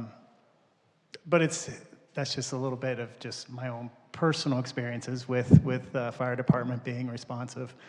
I would also encourage you guys, I don't know how much you do as far as pushing this city to give you guys what you need. I seem to recall something about one of the fire stations being in a bad way and needing some serious rehab. I think you guys need to make a bigger deal about that. I, for one, will never complain that there's a bunch of firefighters or paramedics sitting inside of a brand new fire hall, because that means nobody's burning, nobody's dying, and nobody is in need of an emergency treatment. So the city can afford it. They make millions off these stupid billboards that they put up. Reap some of the benefit and get what you guys need. And if they don't give it to you, raise more noise about it and send people to the city council meetings. Or for that matter, I'll give you my card. I'll go and scream at them for you if you need something. They don't like me anyway, so I don't mind going and making them like me less. Thank you, Commissioner Brian. Pilarski, is that an old request? Thank you. Do we have any additional? We do. We have one more. Tom DeMille. I only need 30 seconds. My name is Tom DeMille. I just want to acknowledge that all of the fire department here know my name because I lost my legs. They were all in my living room for like a year. And the deputies all know my name. I know most of their names, and that's what happens when you're a hospitable to the fire department and the sheriff in your community. Hospitality goes everywhere. It does. And I saw there was 10 overdoses. Did you see that in 1 month? That's 120 a year. Are we willing to do that? How many were fentanyl? Was there any fentanyl involved?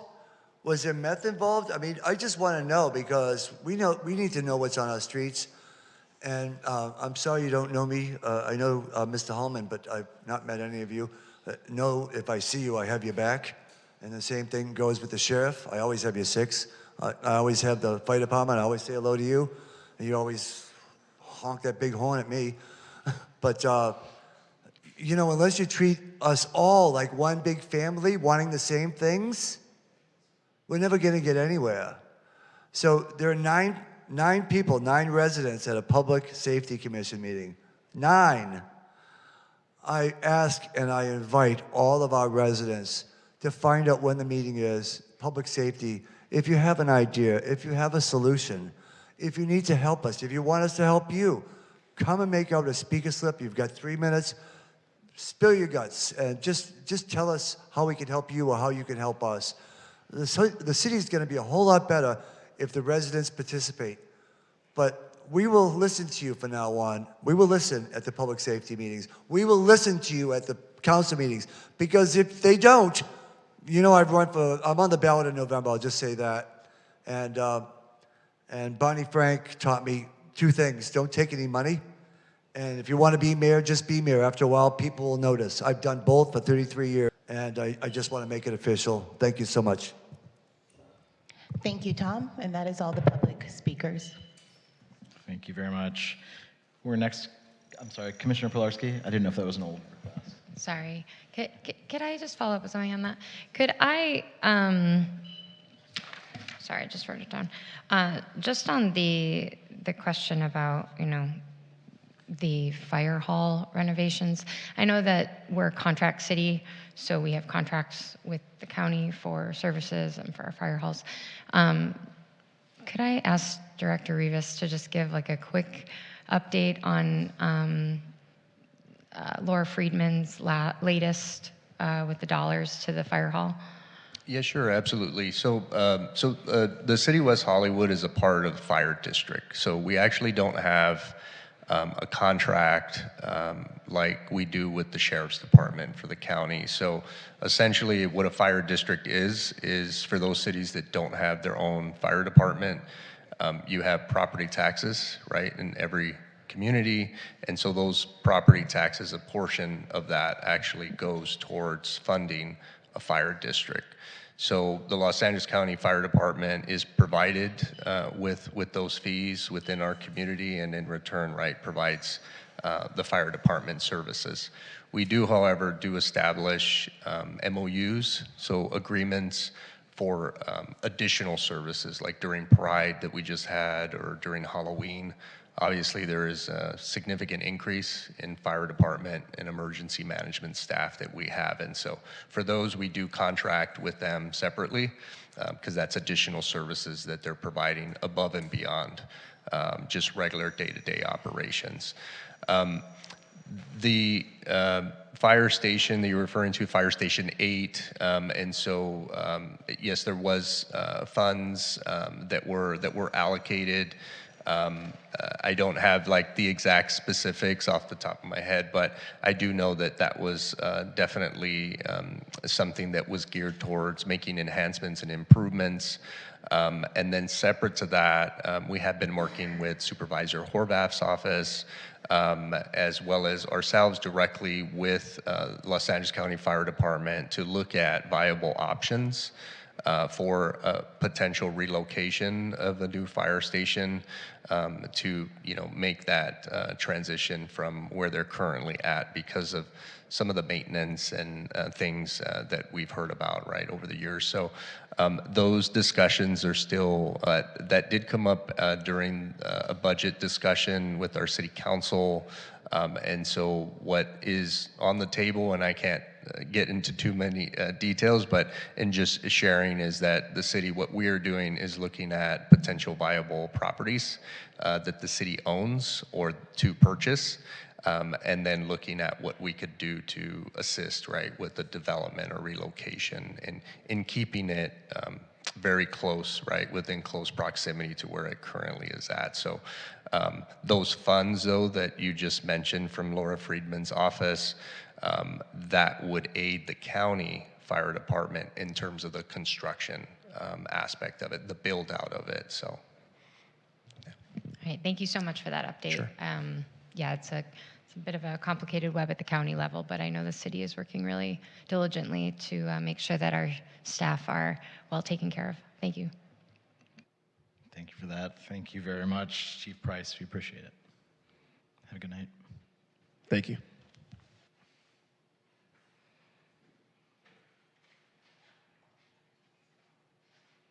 We're going to move on to item ID, which is Los Angeles County Sheriff's Department's mental evaluation team. We're going to receive a presentation from them. Welcome, MET team.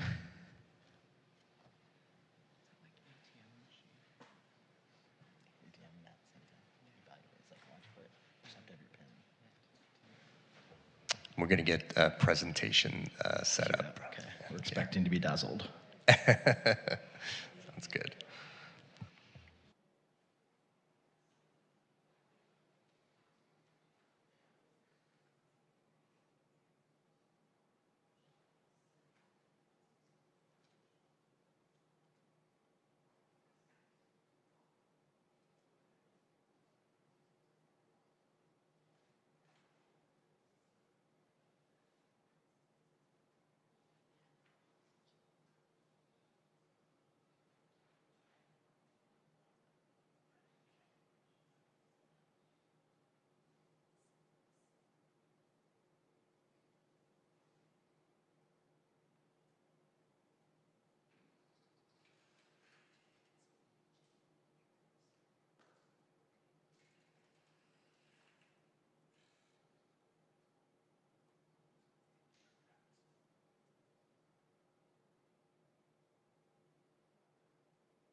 Good evening.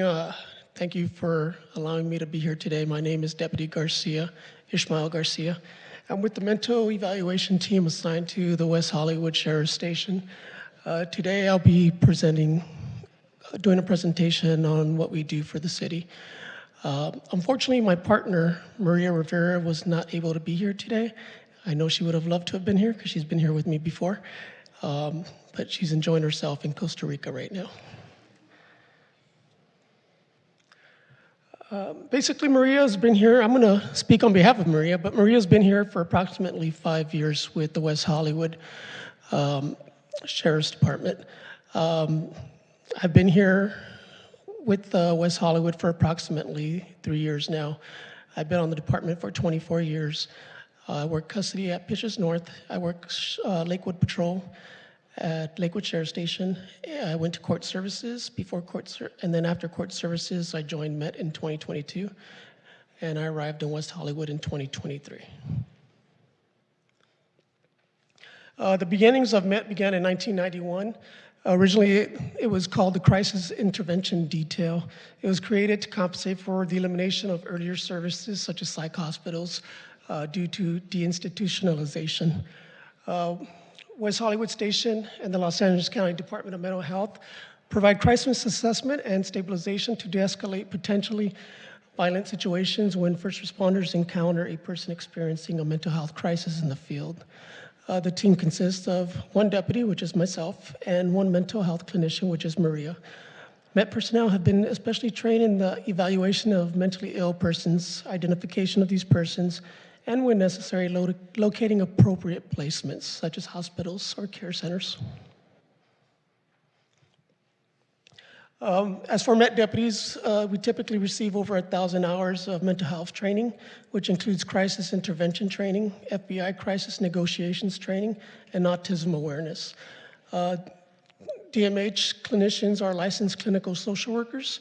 They're also registered nurses or licensed marriage and family therapists. Basically what we do, the MET team aims to deliver compassionate field intervention and appropriate placement for individuals experiencing mental health. We respond to assist field deputies in de-escalating situations to prevent the use of force. We are trained in crisis negotiations to manage barricades until the CNT team arrives and to provide additional support services. And the CNT stands for Crisis Negotiations Teams. The MET team conducts in-person mental health evaluations of individuals experiencing a mental health crisis, and we also provide homeless outreach services and case management, collaborating with city personnel and other community agencies to assist unhoused community members. We are dispatched by the West Hollywood Sheriff Station dispatcher, or we are also self-dispatched by monitoring the radio, as well as our computers in the vehicle. We do have a shorter ETA since we operate specifically in the city of West Hollywood. We can respond to calls typically within 5 to 8 minutes compared to the county-wide Met, which can take them 1 to 1.5 hours depending on traffic on our freeways. We can also distinguish unhoused community members from people who are just passing through, and we can identify an individual's baseline based on prior interactions. We collaborate with HOST, the West Hollywood Care Team, and Healthcare in Action to deliver the best possible services to our community members. Just an overview on 5150 and 5585. 5150 deals with adults, while 5585 WIC deals with juveniles.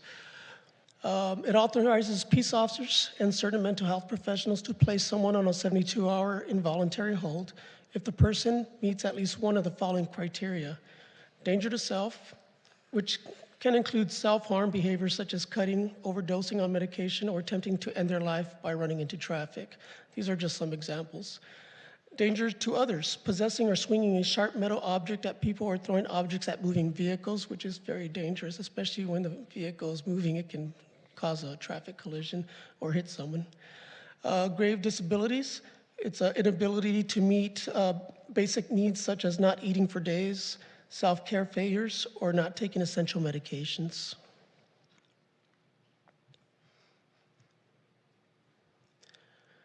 Uh, 5150.5, I'm just going to be very brief on this, but basically it allows us to place someone on a 5150 hold based on information provided to us or harm others or even family members. So just based on the information that the family members provide, usually a mother or father, even siblings, that can authorize us to be able to place someone on a 5150 hold as well.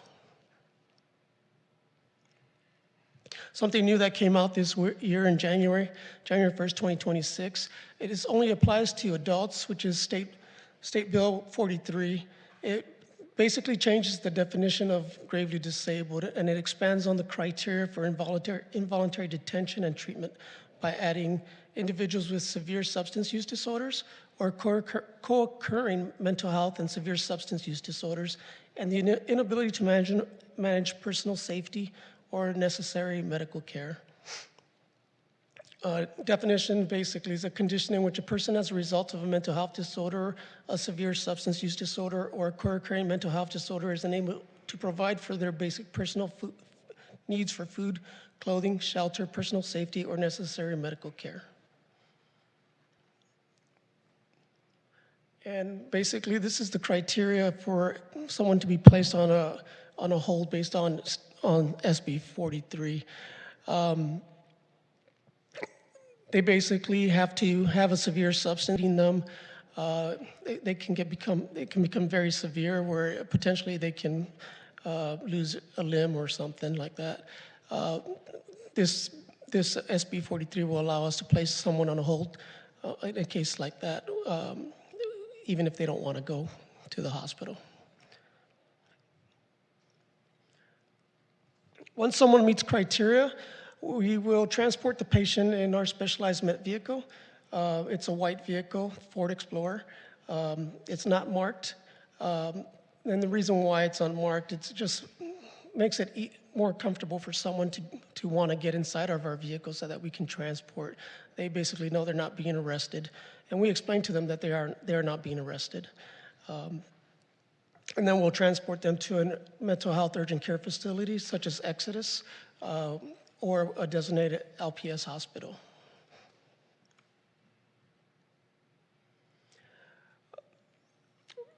The mental evaluation team has a risk assessment management program. So once we place someone on a hold, and if we determine that this person that we place on the hold might be a potential danger in the future to others or even themselves, RAMP will continue with intensive case management for them as well. And also LPS conservatorships. I don't know if most people probably don't know the difference between either one, but a 5358.5 involves people that aren't able to care for themselves. It's basically short-term protective intervention in which healthcare decision making, the guardianship healthcare decision-making authority in crisis, hospital-based or treatment setting involvement with procedural safeguards and periodic review. This is basically done by the courts.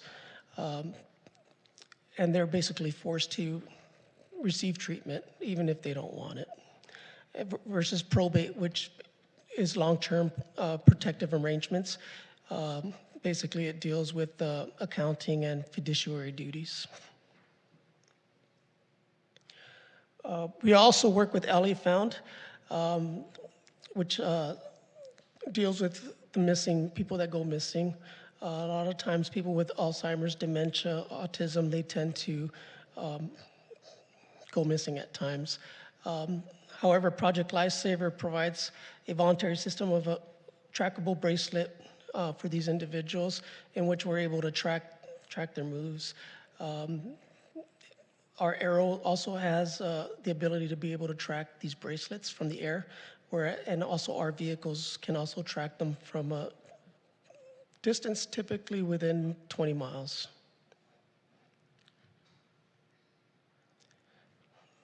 And that concludes my presentation for that. Any questions? Thank you very much for the presentation. I'm just curious, so remind us again how many dedicated staff we have in West Hollywood on the MET team? There's only two, myself, and also one clinician, which is Maria Rivera. Okay. You guys have a lot on your responsibilities list for two people, considering just, I mean, the unhoused population alone and the numbers we see from other, frontline, services that we have. How many of the, you said case management is one component of your services. How many of those are turned over to care? I mean, because you obviously, you can't manage, I assume, that many, given two staff. Right. I'm not able to answer that at this time, but I can probably find out for you. Can you give us it doesn't need to be exact, but can you give us a percentage possibly of how much of your services are being committed to residents, unhoused residents versus housed residents in the city?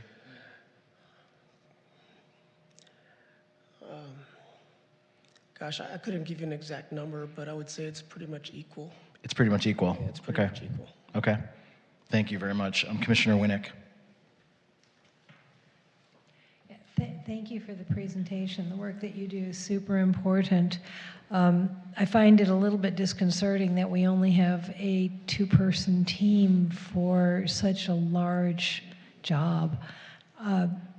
What are your hours and what happens when you're not working? So our hours are Tuesday through Friday from 6 a.m. to 4 p.m. When we're not available, the county-wide MET will respond to calls for service in the city of West Hollywood. However, the ETA for them can be longer compared to our ETA when we're actually working. Okay, I understand that. And you mentioned that one of the things that you do is take people to LPS hospitals. I'm wondering which hospitals, are there any that are close to or in West Hollywood that are preferred hospitals for delivery for LPS services? Commissioner, I just wanted to hop in, just following the comment about the two staff. And so just so the commission and the community is aware, the city of West Hollywood is actually the only city, contract city, throughout the entire county of Los Angeles that funds a dedicated mental evaluation team. So although it is a team of two, I want to highlight that and emphasize that. There certainly have been other cities, other contract cities that have been interested in wanting to replicate and fund, right, their own mental evaluation team. However, but due to the moratorium in place with the Sheriff's Department that prevents contract cities from adding additional resources to their existing contracts with the Sheriff's Department, they're unable to do so. So I just want to emphasize that we are the only city that pays for a dedicated team. Yes, it is a limited amount of days and hours, but again, that's just something that we enhance within our service level agreement. Thank you, Director, and I appreciate that. I do have one follow-on question. I did ask about the hospital, but first, the coverage is Tuesday through Friday, 6 a.m. to 4 p.m. I'm curious how that was chosen, because I know that we also talk about challenges that the city faces nighttime, particularly on weekends, and wondering how the decision was made that this was the best deployment pattern. Absolutely, and great question. So the partner that Deputy Garcia had mentioned, she works out of a completely different department within the county of Los Angeles. So she works for the Department of Mental Health. And so when you have kind of your licensed clinicians, which she is, their normal hours of operation are Monday through Friday, typically and primarily. So finding, right, a licensed clinician from the county Department of Mental Health becomes challenging in terms of that. So whereas deputies, of course, through the Sheriff's Department, working the shifts, right, weekends. So that's the reason. Oh, great. Thank you. I appreciate that. And so then back to the other question, which was what are the LPS hospital or hospitals that are preferred for West Hollywood patients? Some of the hospitals that we do go to are county hospitals, typically Olive View or LA General. Unfortunately, Cedars-Sinai is not an LPS facility. However, if there's a medical need involved together with the 5150 hold, and if LA County Fire transports the patient to Cedars-Sinai, Cedars-Sinai will take the patient, they will clear them medically, and then they will eventually transfer them to an LPS facility. All of you seems like, I mean, that's like a 45-minute drive. It's a long drive, but it beats us going rather than having a patrol deputy that could be utilized to respond to crime calls instead. So yeah, we will take the 45-minute drive on their behalf. Thank you. I don't have any further questions. Thank you so much. Vice Chair Blau. Thank you, Chair. Deputy Garcia, thank you for this report. Let me check my notes here. Just in general, I want to say, I'm thankful to the sheriff and the city for, like Director Rivas was mentioning, that we've got this dedicated team that's a, unique item within the county that we have. I think it's a huge statement of our values as a city. I also want to preface this statement generally by saying it's not illegal to be unhoused, and we shouldn't look at it that way. But certainly, I think speaking to your qualitative statements about the types of patients that you see frequently, many of the unhoused community members do have like substance abuse disorders or mental health issues, certainly. So my question is, when you were kind of walking through the process where we go from LPS hospitals or treatment facilities, and then you mentioned, I think it was RAMP for ongoing care. My question is, how does this kind of relate to the California care courts at all for, maintaining that continuity of care for those who are unable to care for themselves under that sort of 5150 definition? So normally when the care courts end up taking over, it's usually as a result from the hospital. Once they're receiving care from the hospital, it's usually where the care courts get involved afterwards. Okay. Okay, that's clear to me. Thank you. Commissioner Post? Yes, thank you, Deputy Garcia, for the presentation. I know 5150 holds can be hard to get for a number of the criteria that you just laid out here, as well as the lack of housing to hold those folks. For those 5150 holds, do most of those folks end up staying here in the West Hollywood jail, or are they held somewhere else? When we place them on a 5150 hold, they won't remain here in the jail, not unless they've committed a crime. But even then, once they've committed a crime, they'll be transported to IRC to receive mental health treatment, which is our inmate reception center. But when we place someone on a 5150 hold, it's nothing criminal. We will transport them just to a hospital. Do they come back? Sometimes they do return to West Hollywood. Sometimes they don't. I couldn't give you a percentage of how many do return, though. No worries. My other question was, if you don't have that criteria for a 5150 hold, is that when you guys then refer them to WeHo Human Services or WeHo Cares, or what is that kind of next step of that process So normally if they don't meet that? we will call the care team and refer them to the West Hollywood care team. Awesome. Thank you so much again for all of your work. I know when the last time you were all here, you also talked about the prevention of the use of force that you all were able to achieve here in the city, which I know there was at least 6 instances where that use of force was not used.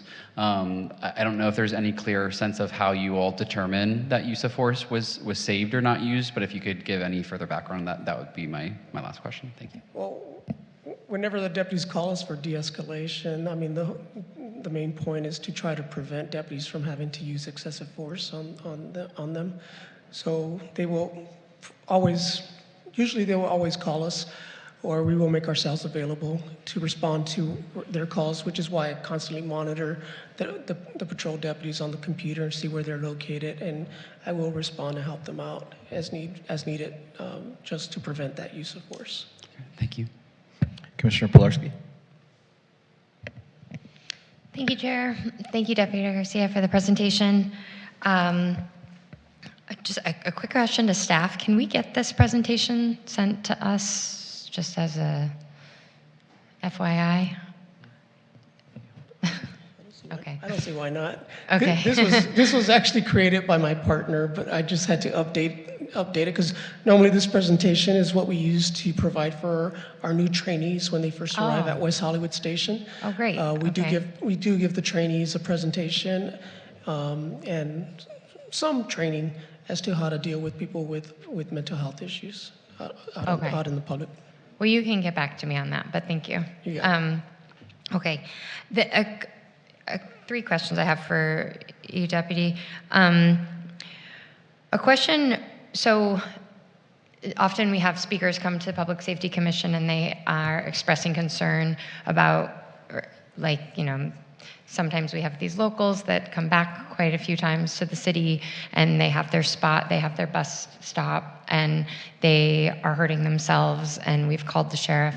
Is there a way for whomever's calling the sheriff to request met, or does that have to come from a responding deputy? So it will come from the responding deputies first. Okay. So the deputies will get the initial call, and if they determine that the person has mental health issues, they will contact us, and we will respond immediately. So the deputy is going through that list of criteria and saying, oh, I think they meet 11 of these things, let me call. Well, no, they won't go through the list, but the deputies are already trained in determining whether someone is not behaving normally. Yeah.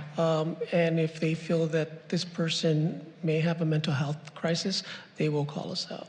Okay. Well, this is kind of a follow-up to that question. So I'm just seeing in the May report, so it looks like there were 56 met responses and 2 had services accepted. Is that a standard percentage, like less than 5%? Pretty much. Okay. It is. We will respond to just about almost every call that the deputies are responding to. Sometimes they will request our assistance. Sometimes they won't request it because they don't need it. Okay. But for the most part, we will respond to every call for services as much as possible. Appreciate that. And then I have a question about how this process works at their city boundaries, because I live kind of like a east side peninsula where I've got boundaries on all three sides. And if someone is called and having, exhibiting these things on the south side of Fountain, and then they move to the north side of Fountain, how does that work? So normally the station will still get the call. Okay. And they will dispatch deputies as well. And even if the person is moving between boundaries, if they locate someone and they've made a determination that they need our assistance, that they will call us to their location. Okay, so it's still kind of like responding given the original location of the person. Yes. In the call. Okay. All right, thank you. You're welcome. Thank you. Sorry, I just had one follow-on question. Do you receive direct calls from our allied security ambassadors, or does it always come through? It always comes through our dispatch. Okay. Thank you. Do we have any public comments at this time, Commissioner Secretary? We have no public comments on this item. Thank you very much, Deputy Garcia. We really appreciate the report and all of your hard work. Thank you. It's been an honor working for West Hollywood. I will be retiring in about 2 weeks. Congratulations. Thank you. So you should be the one in Costa Rica. But it's been a pleasure working out here, and I'm glad I was able to finish my career in this beautiful city. Congratulations. Thank you.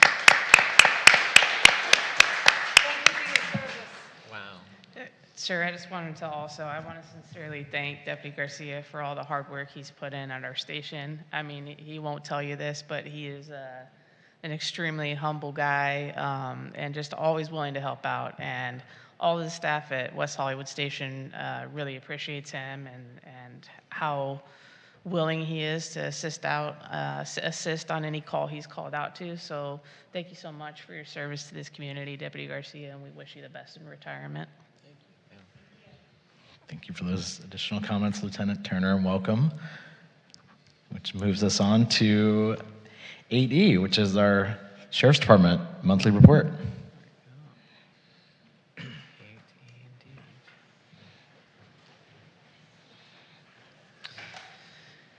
Good evening. For the month of May, West Hollywood Station personnel handled a total of 1,882 calls for service. 87 of those calls were for an emergency response. Deputies made 63 felony arrests in May and 131 misdemeanor arrests. Our Part 1 crimes for the month, we had 179 incidents. When broken down by district, the West accounted for 53% with 95 incidents, City Center 20% with 35 incidents, East 27% with 49 Part 1 crimes. There were a total of 29 pickpocket thefts in the month of May. Our MET team responded to a total of 56 incidents in May, as you just heard, and our sort submissions were 58. Our West Hollywood Station volunteers donated a total of 295 hours in May, and wanted to touch on some traffic incidents which occurred in the city in the month of May. There were a total of 4 vehicle versus pedestrian traffic incidents. 2 of those, the pedestrian was found to be at fault, and the other 2 incidents are currently still under investigation. For the month of May, I'm happy to report there were 0 collisions related to bicycles. However, 1 vehicle versus scooter or e-bike accident occurred, and the investigation is still ongoing as to who is at fault. In May, 9 DUI arrests were made. 2 traffic safety operations were conducted related to bicycle safety, pedestrian safety, as well as motorcycle safety enforcement. During those 2 operations, a total of 86 citations were issued. And common citations included speeding, failure to stop at stop signs, failure to yield to pedestrians, and distracted driving. Of the 6 aggravated assaults in May, 4 arrests have been made. Our entertainment policing team has continued to be present outside of the bars and clubs in the Rainbow District, paying particular attention to the illegal vending. And the cops team has continued conducting bicycle patrols throughout residential neighborhoods, as well as within the business districts. I'm happy to report we had a safe and successful Pride. And next month, we are looking forward to Ciclavia, which will take place on Sunday, July 19th.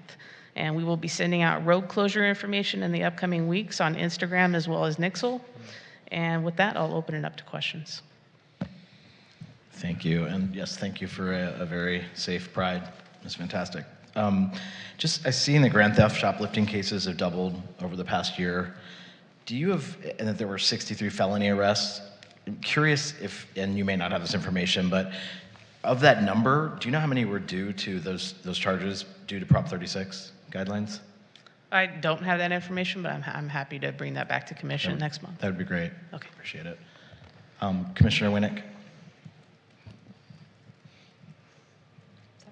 I very much appreciate all the work that the sheriff does. I live in West Hollywood West, and I'm kind of sorry to report that there seems to be a lot of criminal, semi-criminal activity west of San Vicente Boulevard. I'm on the neighborhood chat through WhatsApp, and I mean, in the last week there was a car theft. There have been a lot of concerns about vagrants or curious people shaking gates, knocking on doors, making residents feel very, very uncomfortable.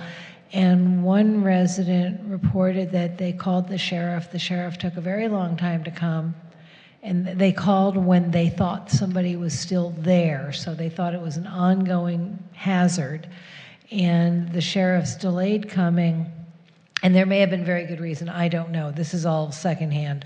But they felt that they were disrespected by the sheriffs didn't take them seriously, and the sheriffs didn't take any kind of report. And they were very upset about that. And I don't know what the normal process is, but I just wanted to share that because it's a fairly large neighborhood and people have been very uncomfortable lately.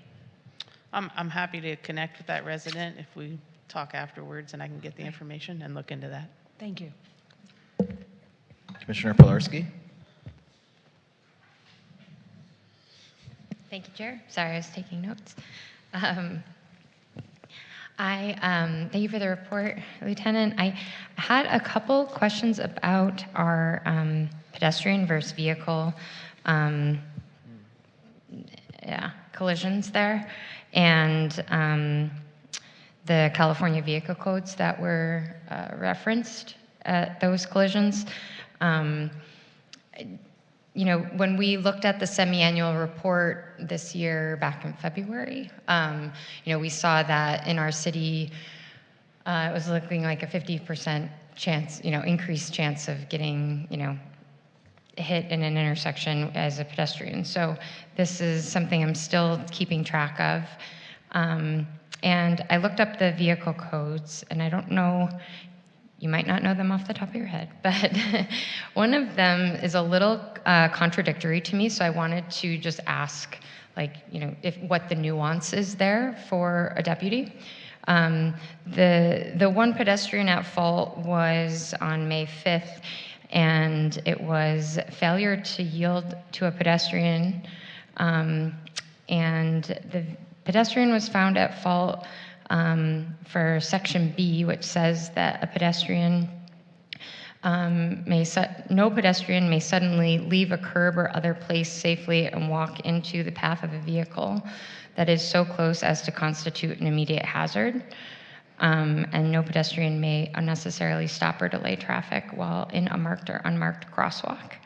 But then Section B of that exact vehicle code says, a driver approaching a pedestrian within a marked crosswalk shall exercise due care and take any other action relating to the operation of the vehicle as necessary to safeguard the safety of the pedestrian.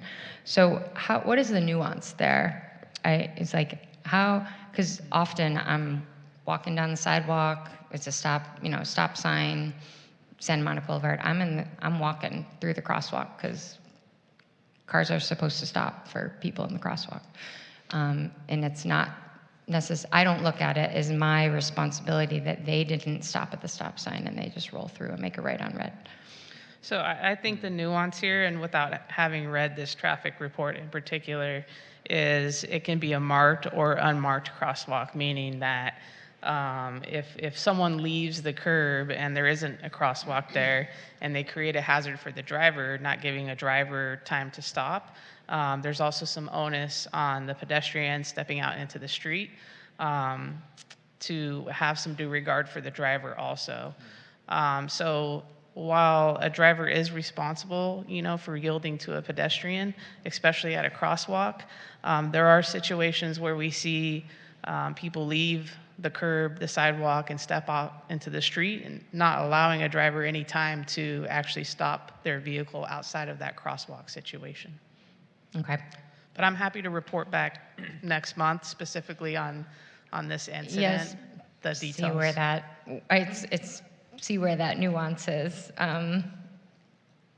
especially for California. And then the other one was the pedestrian was found at fault because they walked. It looks like they walked us during a "Do Not Walk" sign, and I appreciate the public comment that was given tonight with an update on our pedestrian timing, our pedestrian signal timings, because it is often the case where it'll count down and it's not timed with the traffic light, and so it is sometimes pedestrians will know that it's safe to cross the street even though there is a "Do Not Walk." So it's kind of like this annoying encouragement to break the law when you really shouldn't be. Is that happening? Are deputies like flagging people for walking when there's a "Do Not Walk" sign? Is that something we're doing? Not that I'm aware of, Okay. no. And it was interesting to hear Helen Krieger's public comment tonight on that issue. And while she didn't specifically mention this particular intersection, that is something I'll circle back with the traffic sergeant and let him know what came up tonight and have him specifically look into this traffic collision. Okay, I really appreciate it.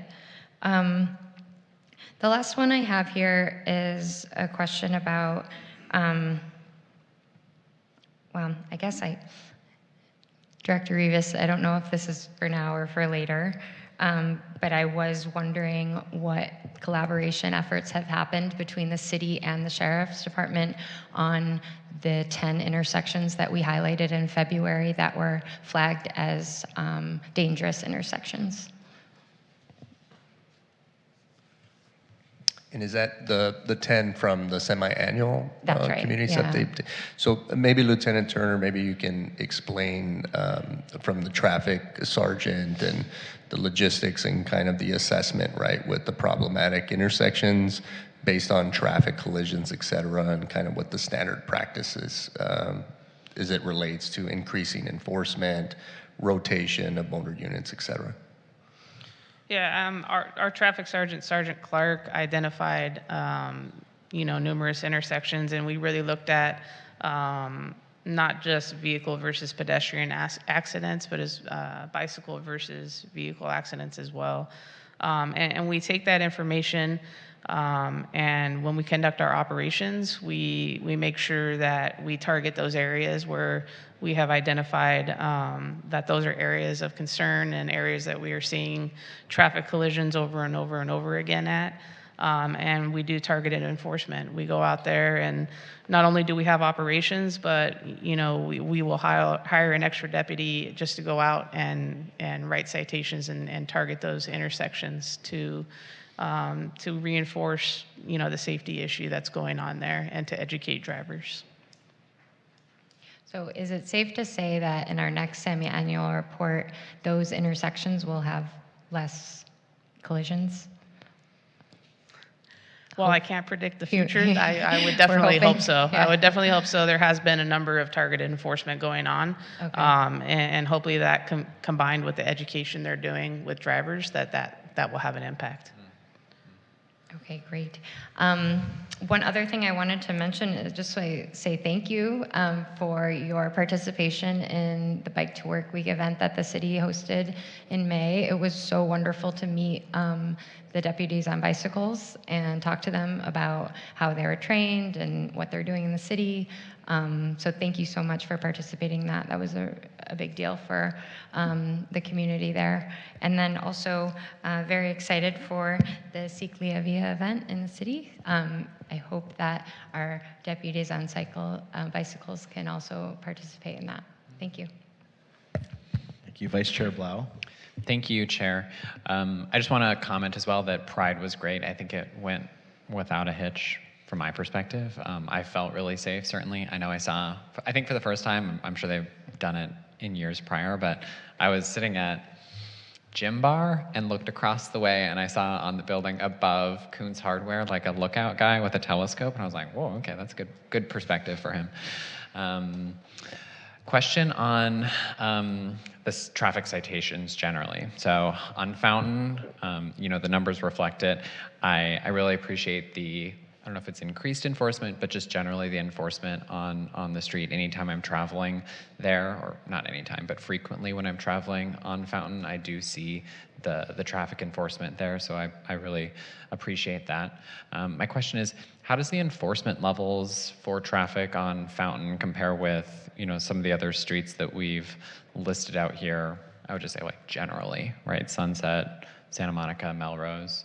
I don't have those numbers in front of me. I'm happy to come back with those, but Fountain, we are heavily targeting, obviously. Okay. There were a number of collisions on Fountain in months prior, and coincidentally, we are seeing less collisions in the last few months on Fountain Avenue. So I think that enforcement has definitely had an effect on the number of collisions we were ultimately seeing. Definitely. Yeah, and I'm excited to see the reports from how the accidents from this last year look on Fountain comparatively as well. So thank you. Commissioner Post. Yes, thank you, Chair, and thank you for the report. The first thing I had is, while you're looking up that information for Chair Harrison about Prop 36, I would love if you could loop in any of the drug arrests as well. I know those have increasingly gone up this year, I think, and would love to know how much of that is a result of Prop 36 as well. Another clarifying question, the flock report, that's just for how many pings the ALPR cameras had on a stolen vehicle. Is that what that 32 number, I believe it is? That's correct. Okay, awesome, thank you. And then the last thing that I had, I know that there were some concerns and stories about two folks that had jumped off roofs, and I just wanted to see if you had any other details around those situations. I know, unfortunately, one of those individuals did pass away, but just wanted to make sure that there was no public safety issues or anything there that you all were aware of. Yeah, no public safety issues that we're aware of that were brought to our attention. Just unfortunate events with people making decisions like that. Okay, yeah, thank you. And again, please, if you're struggling, have any thoughts of harming yourself or others, please get support. The city has free counseling sessions, weho.org/human services. Please reach out. That's all I got. Thank you. Thank you, Commission Secretary. Do we have any public speakers at this time? Yes, we have two. First one is Helen Krieger. You'll have 3 minutes.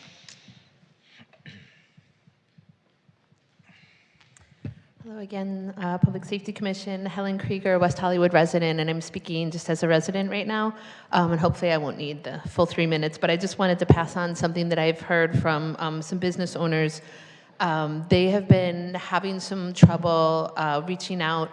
They'd been reaching out to the sheriff's team about unhoused individuals, and I let them know that the number that they should be calling is the homeless concern line, or talking to Allied Security, and I gave them those numbers. But before they had those numbers, they said that they were reaching out to the sheriffs, and they had actually been reaching out. They would call the non-emergency line, and they had been reaching out so much that at one point somebody who answered said, "Is this the flower shop again?" And they said yes. And then they said, "Okay, yeah, we'll send someone." And they said no one ever came. And so their impression was they felt like the sheriffs were ignoring them because they had called so many times.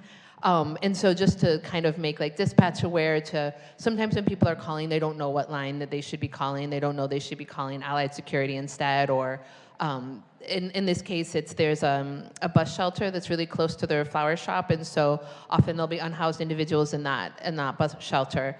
So I just wanted to make you aware of that, and I gave them the number as well.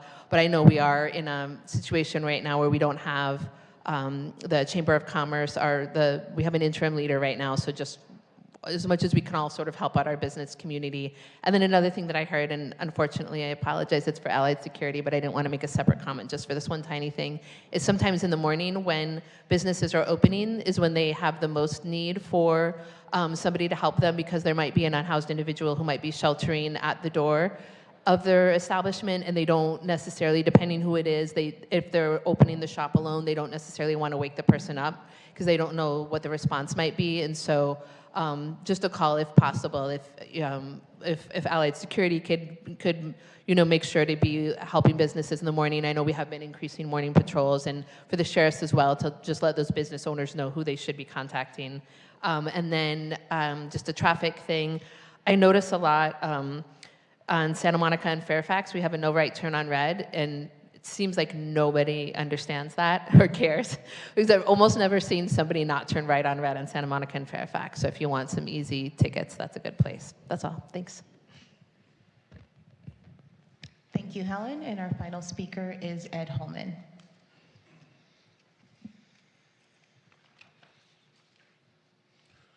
Good evening once again, Commissioners. Ed Holman, WeHo resident, and I'm speaking as a resident. I'm still finding gate codes on buildings throughout the city. I ask again, could public safety do more than just send out one tweet months ago? Could a flyer be made and mailed out to the citizens? I recently received a flyer about the upcoming Ciclavia event, and I'm grateful for the information, as I now know what time Santa Monica Boulevard will be closed for this event. But where's the flyer about the security breach? Other than the one tweet, it feels like this breach isn't being taken seriously. I encountered a sheriff on my street recently and showed him a photo of a gate code and asked him if he knew what it was. He did not. Could any of the commissioners ask the sheriff my questions? Have the field sheriff and the WeHo departments been made aware of these codes? Are they briefed in meetings about the codes? And when they investigate break-ins, do they look at the buildings to see if there's a code on the building somewhere? Can these questions please be asked, because I can't ask. Thank you. Thank you. Thank you, Ed. And that's all the public comments. Yeah, can we ask?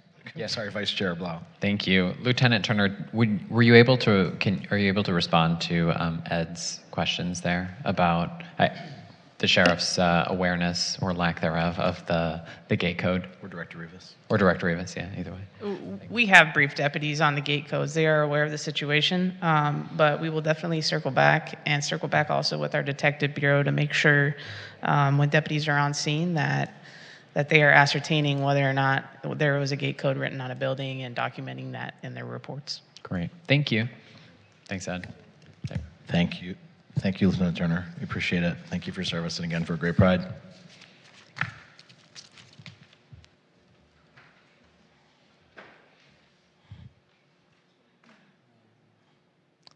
And next up, we're going to have a Public Safety Commission look ahead. The Commission will review the Commission's look ahead. Chair, you know what? Actually, maybe if it's we could dive into the drone. Yeah, we can move that forward. So great. So let's go back to the original item, I think, which was the drone as first responders pilot program policy. We're going to receive feedback regarding that and provide feedback.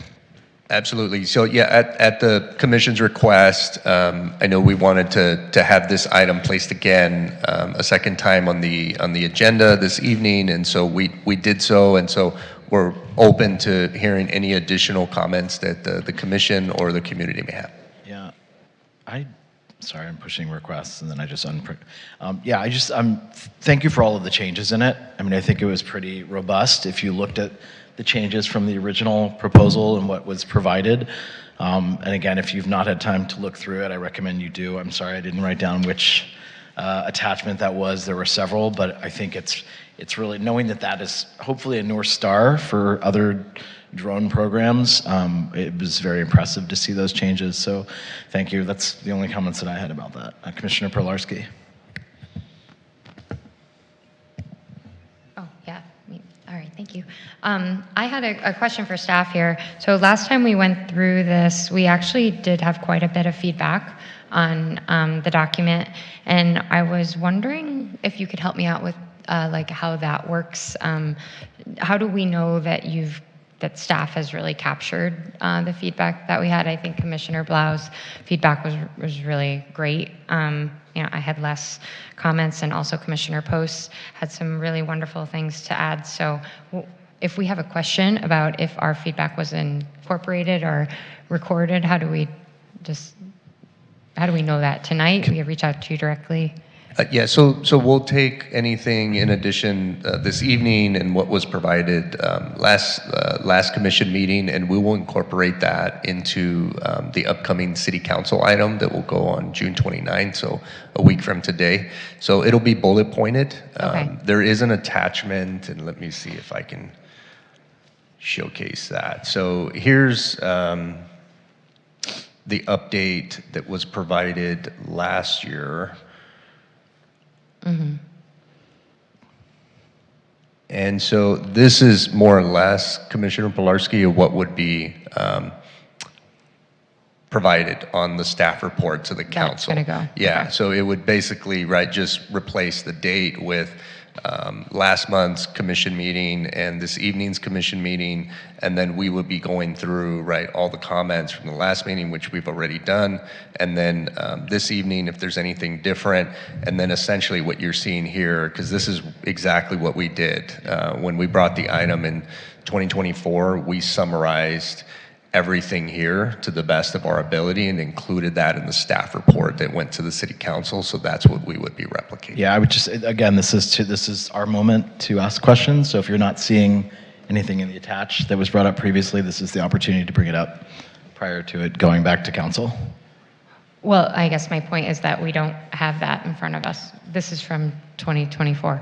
So we don't. We have the updated, the comparison table, Danny, correct? Would that be the place, the best place for us to look? So if you look at 7A, attachment C, I believe That was the comparison table that was sent around last time. that's the updated comparison table. So I think that if items are not Okay. addressed in that, Apologies. no, it's a lot. There's a lot of attachments, as said earlier. But I would think that probably was the best baseline to start with. Correct. So the idea was by giving you this additional time and opportunity since the last commission meeting, that it gave you an opportunity to look at the same staff report, the same comparison table, and if there's additional input and feedback that you didn't get an opportunity to kind of share or provide input on, that you would do that this evening, or members of the community as well. Okay, I have the question that Commissioner Pulaski. I wanted to understand was Commissioner Blau's point during our last meeting, which was the nexus to public safety language that was included in that's included in the report here. It says the department shall not be used, or the drone shall not be used to randomly survey any member of the department or the public or an area without a nexus to public safety. And I think our question was, is there any way we can tighten this up to be a little more specific? And is that in attachment B? Is that what you're reading from? It's under the prohibited uses, yeah.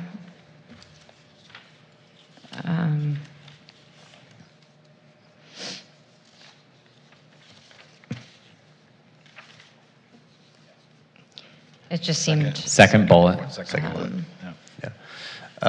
So yeah, at this time, there is not an opportunity to make any sort of changes or amendments, but certainly that inquiry is something that we would highlight in the staff report that would go to the city council.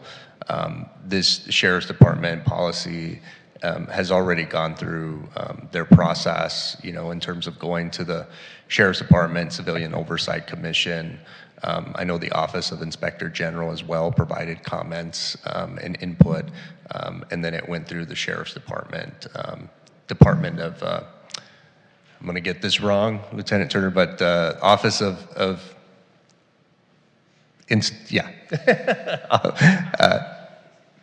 Constitutional Policing. Sorry, there you go.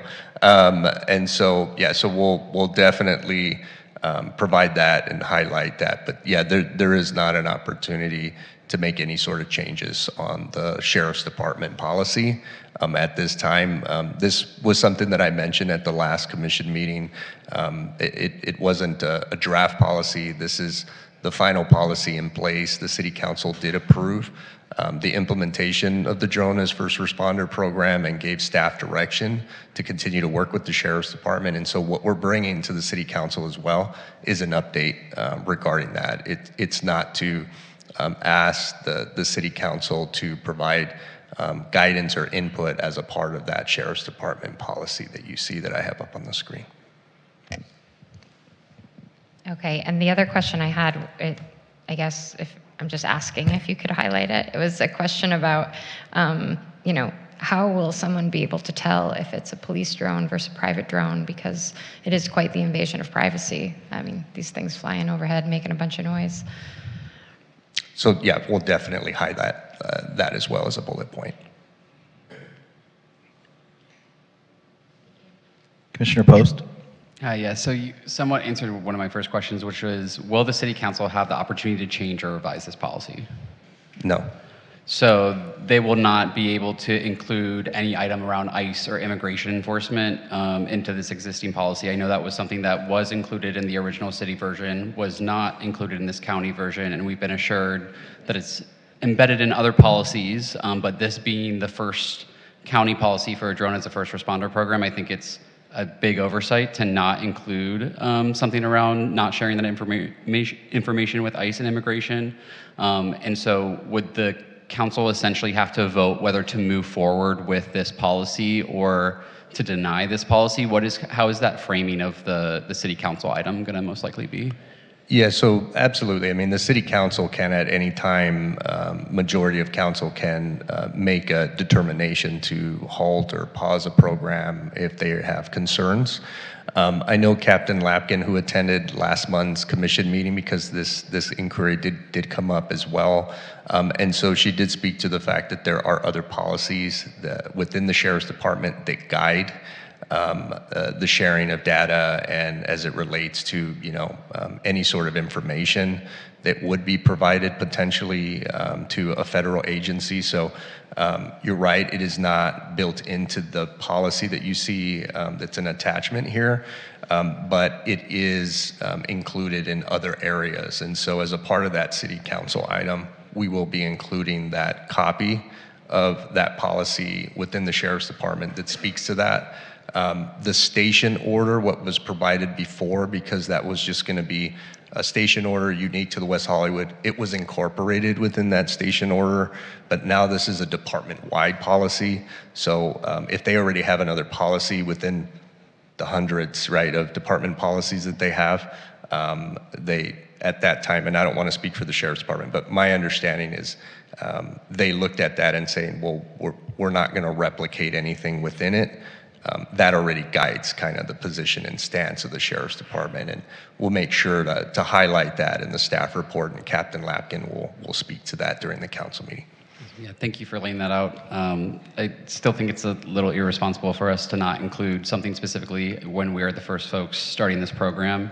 But I was actually thinking to what Commissioner Winnick was saying. I also read an article in the SF Standard, a different article, where they just did an audit, and SF PD found that there was a number of illegal searches from their flock ALPR cameras. And so I know we've been reassured from Captain Lapkin and others that the federal agencies won't have access to this data, but time and time again, we're seeing in other cities that they are accessing this data, whether they have that approval or not. And so I think making sure that we have that written in policy is extremely important.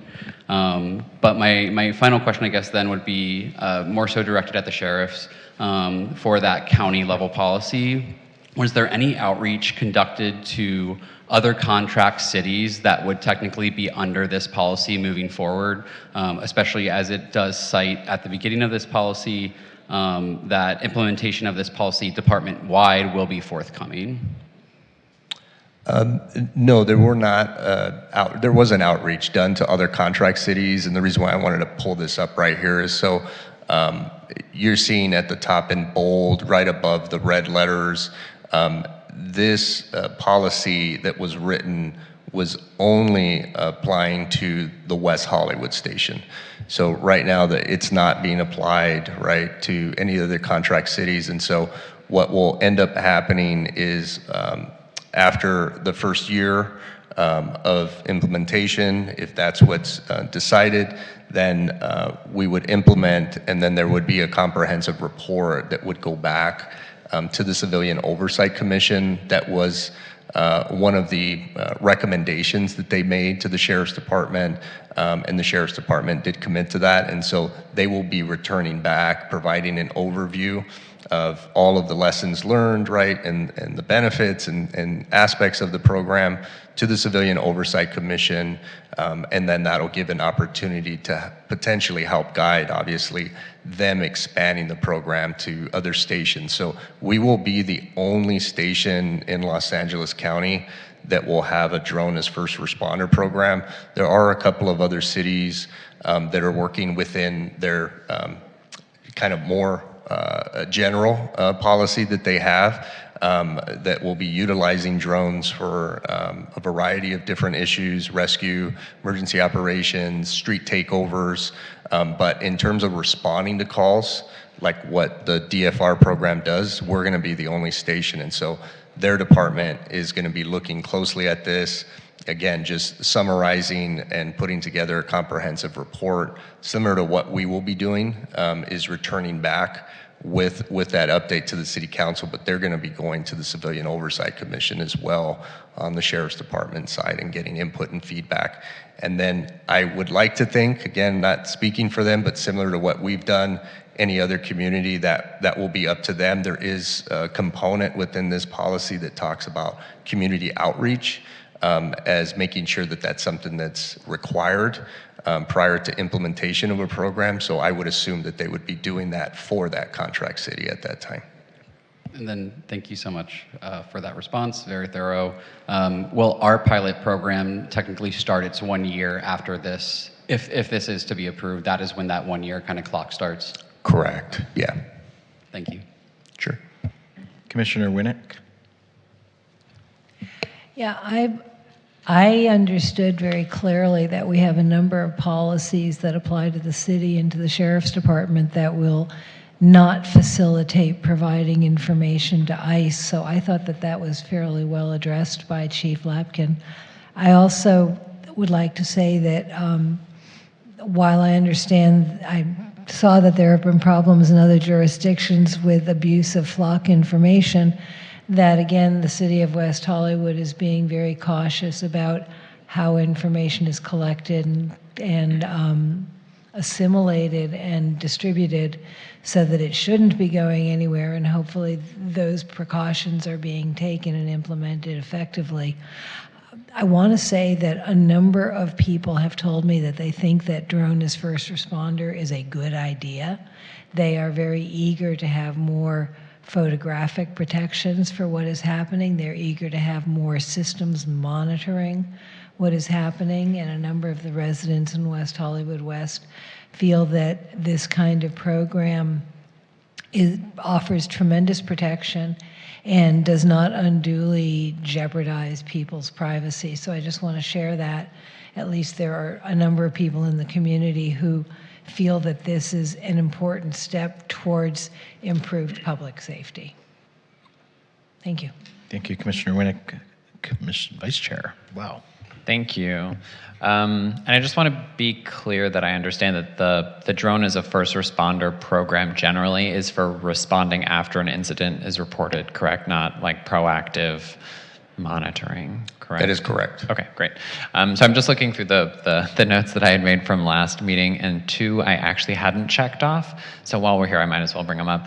And I don't think they'll change or interact with, modifying the policy itself, actually. But 2 points that I would recommend if City Council is watching this or anything else like that is in the spirit of this being a pilot program for that year is, if we have the monthly reporting, which is mandated from the policy, included within our monthly sheriff updates, I think that would be beneficial for us to, maintain the pulse on the pilot program as a community, and similarly with the quarterly periodic updates. Even if those are just summarized, those are 2 points that are already included as mandatory within the policy, and so flowing those back here to some degree on a regular basis, I think maintains that spirit of it being a pilot program as well for the community. Absolutely, and I just want to take just a quick opportunity. So one of the things that we will be working on is creating a community dashboard. And so folks can actually go on the Sheriff's Department transparency page now, and you will be able to access like the flight paths, and it does provide minimal information, but it does provide some sense of transparency, and so we'll be replicating that. We're working with the Sheriff's Department. They do have a dedicated unit right now that they've created that is solely more or less going to be working and assisting with the development of that dashboard. And so it will be to include metrics, and the idea will be that we'll be posting that as a part of the Safer WeHo webpage that the city has as well. They're going to be doing it on the sheriff's side, but we'll be replicating that. So that's absolutely the idea, to be providing those monthly updates. Great. Thank you so much. Thank you, Chair. Maybe just a follow on to Vice Chair Blau's comments or questions. I assume if there are any breaches, that is something that the public would be made aware of. I don't know if that's in the details, but is that something that we would find out about in relatively short order? Yeah, I mean, if there is any sort of breaches or sharing of information, that would be something that the Sheriff's Department would be communicating to the city and making us aware of. I mean, certainly the heightened level of concern with our license plate reader camera agreements, and that is something that I think I may have mentioned at the last meeting. We were anticipating bringing an item back to the City Council. It's not going to make the June 29th council date because we still are in communication and discussing certain aspects of the agreement with the vendor. But once those have concluded, the idea is hopefully to bring that item in July to the City Council for input. But and all of those components, I know that's focused on the license plate reader technology, but certainly heard the community and everyone else as it relates to that. Thank you. Commissioner Pilarski? Thank you, Chair. On the note of agreements, is this a contract agreement that we need to then negotiate with our Sheriff's Department because it's a new service? No, it's not. Okay. Thank you. Do we have any public comments at this time? Commissioner Secretary? We have no public comments on this item. Okay. Thank you very much, Lieutenant Turner. Moving on to items from staff. Are there any community safety updates? Are we doing a look ahead? Do we need to do a look ahead? Let's do a look ahead. Moving back and looking ahead.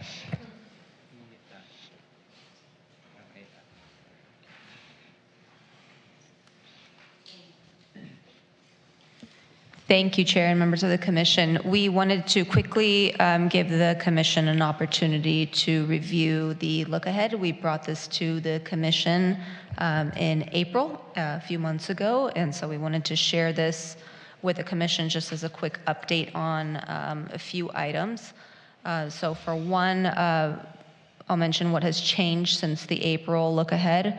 First thing is we moved the MET presentation to this quarter, and the reason we did that is because we had such an invaluable asset that is retiring in a few weeks, so we wanted to make sure we were able to, one, thank him here at the Public Safety Commission and make sure that You all had a chance to hear from him all the great work that's been done, so we bumped that up into the look ahead, so we were able to capture his presence here as well. There was also a request to kind of do an asterisk next to the items that are not necessarily going to be presentations, but they're going to be items that we touch on, whether it's during items from staff or during the regular agendized items. These are the asterisk items are things that will come up within those agenda items. And then we also are kind of doing a tracking to keep us all on track, checking off what we've already accomplished as we move on through the year. So for the April through June, we hit all of our marks in terms of kind of having our presentations and discussions revolving the items that we shared. So in the next quarter, from July to September, we are looking at the city's emergency response plan, having the CARE team and Healthcare in Action come out. We have National Night Out. Next month, we will have the Sheriff's Department Hate Crimes Bureau do a presentation here at the Commission. Within that window, we have Halloween. And then each quarter, we'll kind of do a quick review like this so that we're all staying on track together as we move ahead. If there are any comments or questions regarding the look ahead, please feel free to share now or at any time during any of the meetings each month we have. During Commissioner comments, you're able to share any information. Thank you. Thank you. Commissioner Pilarski. Thank you, Chair. Thanks for the attention to the, thank you, staff, for the attention to the look ahead that you've given it over the last couple of months. Appreciate it. I still have some questions on, what we're looking ahead to for July and August. So, when are our elections, and if that could be added to our look ahead? Elections for the actual, for the... Not election, for the chair and vice chair positions of our commission. Sorry. Got it. I will add that in. I believe we captured it till, I want to say it's in February, but I will add that in. Okay, I appreciate that. So is it safe to say that we will, for July, it will be the LASD Hate Crimes Bureau? Correct. Okay, and so the city's emergency response plan is something I've been keeping track of quite a bit. Is it safe to say that revised response plan will be presented to the commission within August or September, one of the two? Correct. Yeah, the goal is to bring that into the next quarter. We'll have a draft for your review, which will be taken to the city council. Okay, great. Thank you. The other question I had was, we had asked for the human services presentation. Is that also something we can be sure we'll see in August or September? Yeah, everything you're seeing in the July through September portion, where our goal is to map that out within those months. Great. For the, oh, you have it here in March. I'm sorry, I didn't see that there. Okay. Those are the liaison selections, but not the commission elections. Okay, those are my questions for right now. Thank you. In commission, just to note, usually the elections, those will be held by the city clerk office. So you'll have the city clerk or the assistant city clerk that'll come in. They typically have been done around like June, July. Sometimes they push them a little bit, but they will come. We will work with them because they actually facilitate all of the commissions throughout the organization and all the advisory boards as well. So we'll be working in tandem with the city clerk's office and making sure that we'll incorporate that as well. Thank you. Commissioner Winnick. Thank you. I'm seeing that as July through September, we're going to talk about the city's emergency response plan. Given that we had several citizens appear this evening expressing particular concern about how the plan is described prepared to address the needs of elderly and mobility challenged people, I would hope that perhaps that can be raised in the plan, addressed in the plan, and also that we can figure out how to do outreach to identify and protect people who need a little extra care if there's an emergency. Thank you. Yeah, and I just want to touch on that just real briefly. So the plan that's on the city's webpage, our public safety webpage, that says it's in progress. And so what staff has been doing is been trying to consolidate a lot of the information and make it shorter than what it is. Because if you've had an opportunity to kind of look at the PDF, it is quite lengthy. And there's a lot of important information, but a lot of the information that's on there really has to do with internal protocols and guides that staff, right, need to follow. And it's really not as essential in terms of providing that information to the community, right? And so we're trying to simplify it and shorten it as much as possible. But our Assistant Division Fire Chief, Drew Smith, actually is highly regarded, not just for the County of Los Angeles Fire Department, but throughout his career and other agencies that he participates in. And so, you know, having to deal with mass wildfires, et cetera, throughout the country, he is essentially deployed, and he goes out and he provides training. And so he is involved. The battalion chiefs and folks that come in here and provide updates, they are not involved directly in the creation of that. That is at his level as our fire chief, but that information will be disseminated on down if there's any substantial changes. But a lot of what they do and the Sheriff's Department does in response to emergency activations is pretty standard. And especially in our city that's been built out for quite some time, not much at all is changing. And so I just want to preface that. What really is going to be the change of the plan is simplifying it, shortening it, and trying to provide you know, as effective and streamlined communication so that folks can receive it and understand it, rather than going through, you know, several chapters that, again, quite frankly, are still useful and are going to be in place, but more on the internal side of things as opposed to, you know, public facing. And we did hear, Commissioner Wick, it's not something new, even though we heard it recently. We have heard that input and feedback, right, since the fires that occurred in Palisades and the Eaton. And so one of the things as well that we've been waiting for is two very important reports. One was the City of Los Angeles that did an after-action review following the Palisades report, and the other that just got released recently within the last 45 days is actually an after-action report from the Office of Emergency Management through the County of Los Angeles. And so that was related to the Eaton fire. So those are things that we were waiting for, that both the Office of Emergency Management and the County Fire Department, Sheriff's Department, right, all of that got audited and reviewed. And so we want to make sure that we're not missing anything that maybe is going to change from their response in terms of what their response protocols are now. So that is also the reason why there's been a delay. And so I just wanted to make that because I think it's important to share. So. Oh, I appreciate that.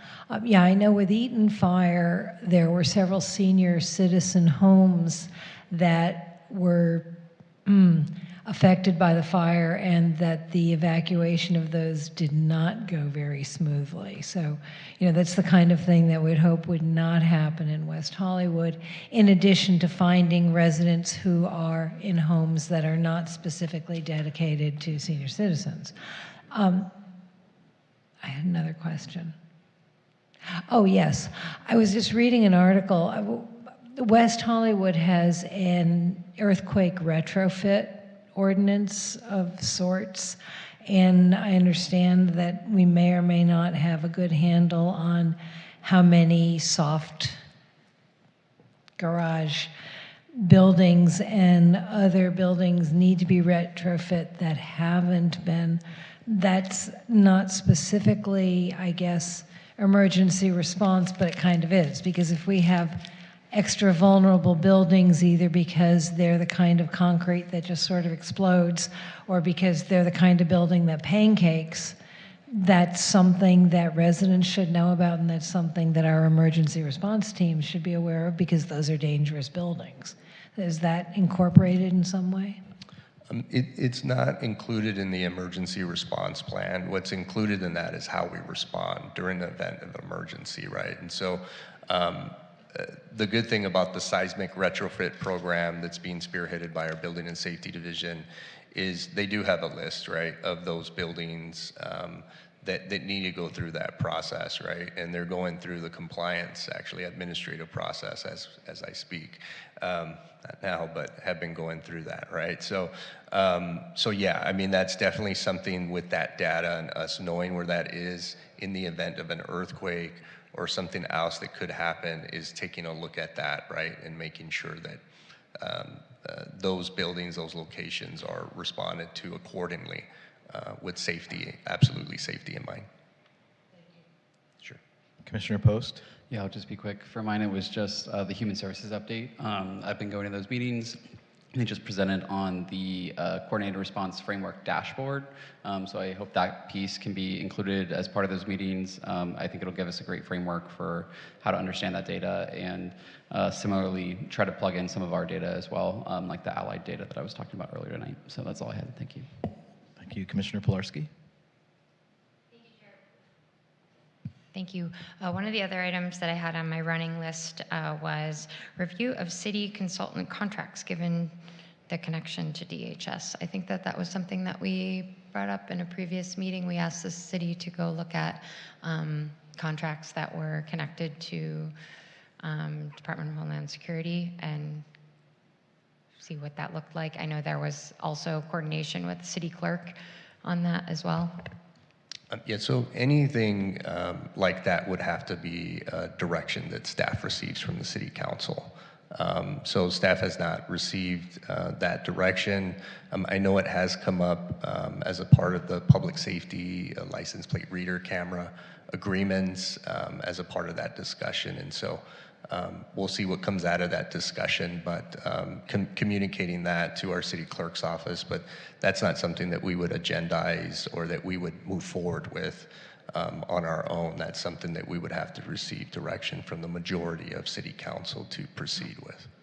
I thought that we did have something from city council on that, but I'll go ahead and look at that and talk to our chair. No, we Thank did you. not. Yeah. Sorry, I'm hitting the button. So, Shaka, just to follow on, so there is no current review from City Council of those questions that have been asked? Of all of our contracts? Public safety Our contracts, no, there's never been any such direction as it relates from that. Yeah. Okay, thank you. Sure. Do we have any additional comments this time? Okay, we can now move on to items from staff. Thank you, Chair and members of the Commission. We'd like to invite you and all members of the community to join us for National Night Out on August 4th. This nationwide event promotes public safety and neighborhood participation. Throughout the city, there will be 8 events hosted that evening. It's a great opportunity to meet your neighbors and public safety partners. We are currently working with the organizers and will post details on the website soon. We also want to extend our appreciation to our public safety partners from the Los Angeles County Sheriff's Department, Los Angeles County Fire Department, Code Enforcement, Security Ambassadors, and many other agencies and all city departments for their invaluable contribution to this year's Pride event. Thank you for another safe and successful Pride celebration. We also just wanted to share from the city's Human Services Division has implemented a West Hollywood Homeless Initiative dashboard that you shared about that can be found at www.weho.org/homeless. I will quickly just do a quick share of my screen.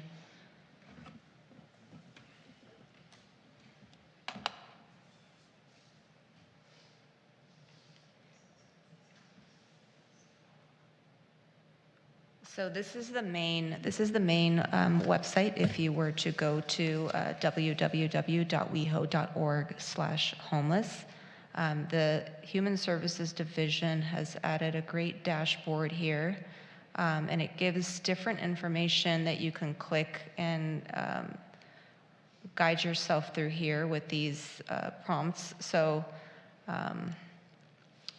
it kind of gives a snapshot and data relate to unsheltered counts and locations, concern line activity, housing outcomes, preventative services.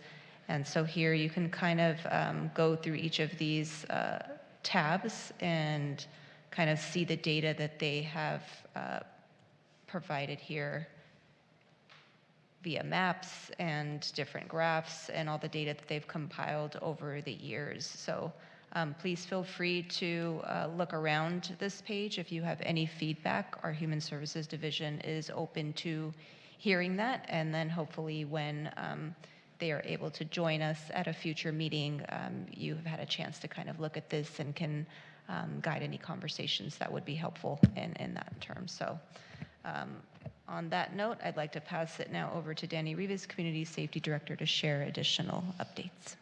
The only other update I was going to provide was regarding the street vendors. I know that was something that came up that the commission obviously was asking to have agendized at a future meeting. Subsequent to last month's meeting, we ended up having a meeting with the Business License Commission, because I know I kind of walked through, right, kind of the nuances between if there was direction that was received by the city council to make potential changes to the street vending ordinance, that body, the Business License Commission, would be the appropriate body for us to then bring forth policy, recommendations, and receiving their input and feedback as a part of that process. And so the Business License Commission did have some discussion regarding that, and did ask staff to come back and return at a later date with more of an informational and kind of educational item, which is definitely something, without having direction from the city council, that staff could do in terms of bringing an item that kind of outlines, right, all of the Senate bills and things that have evolved over the years, and what's in place, in the city's ordinance at the time, and what the approach is, right, as opposed to compliance process. And so that is something that staff will be working on and bringing before the Business License Commission. And so we would essentially be more than happy to share that with the Public Safety Commission at that time, in terms of covering, again, just kind of the background of how the state law changed, what those impacts are, and what the current practice is and what the ordinance currently provides. And so I just wanted to share that with the commission. Can I ask a question about that? So business licenses, will be reviewing it. Is there an opportunity for us to provide input from a public safety perspective? So this is an informational item. It's not intended to make any sort of policy changes. And so similar to the Business License Commission, and so there's one or two ways of there being any sort of ordinance change. The primary is receiving direction from the city council. That's the legislative body, and so if they give direction to staff to say, hey, work with the city attorney's office on looking at potential ways, right, or methods to enhance our street vending business license, that is, and I will say, the primary component or kind of method. The second is if there's like some sort of state law change or something that staff is seeing that isn't already in place in the ordinance itself, that would provide them with maybe additional tools to be more effective in terms of compliance, then that's the other method. And so none of those two are being fulfilled. And so right now, what an item would be, going back to the Business License Commission, would be an informational item, and we would share that item and that information with the Public Safety Commission. The Business License Commission does meet here in the council chambers. It is live broadcast. It's recorded no differently in the Public Safety Commission. And so all of the community members, those that are unable to participate, right, will have an opportunity to hear into that and to comment on that. So that's a really good point. Just a reminder, because we've heard this from members of the public before and speaking in this meeting in particular about sort of maybe a desire for creativity when it comes to how we can address this issue. So that's a really good point to know, to show up to the Business Licensing Commission meeting if you have something to say or advisement to give, because as we've learned, public safety, as much as we understand the issue and are concerned about it, there are sort of restrictions on what we're able to do, but we still want to be part of a solution. Thank you. Sorry, Commissioner Winnick. I know we discussed it before, and I don't mean to beat a dead horse, but the licensing is only one of the issues. And as we've discussed, some of these vendors are violating pollution laws and other guidelines. They're also creating a nuisance and a public hazard. And again, I know I said this at the last meeting, but I think that the community would appreciate a creative approach, recognizing that it's not just a licensing issue. These people are doing things that are creating absolute hazards, and the pollution itself, the dropping oil where it doesn't belong and things like that, do warrant enforcement and do warrant follow-up, and I think would serve our business community well. So I'd just like to ask again that be considered by the sheriffs and by the ambassadors and by anybody who can do something to help influence this, because the businesses are clearly distraught. Thank you. Great, thank you very much. Do we have any public comments at this time? We have no public comments. Okay, moving on to commissioner comments. I will begin. So again, congratulations on a successful Pride. I personally participated in, at the invitation of Human Services Commission member, in one of our booths. It was a really good reminder for somebody who's middle-aged to the importance of what Pride represents to people, both inside and outside of our community. It was a wonderful experience talking about everything that the city provides from a safety perspective. And I think it was just, again, very inspiring and a reminder to what the city does unlike any other.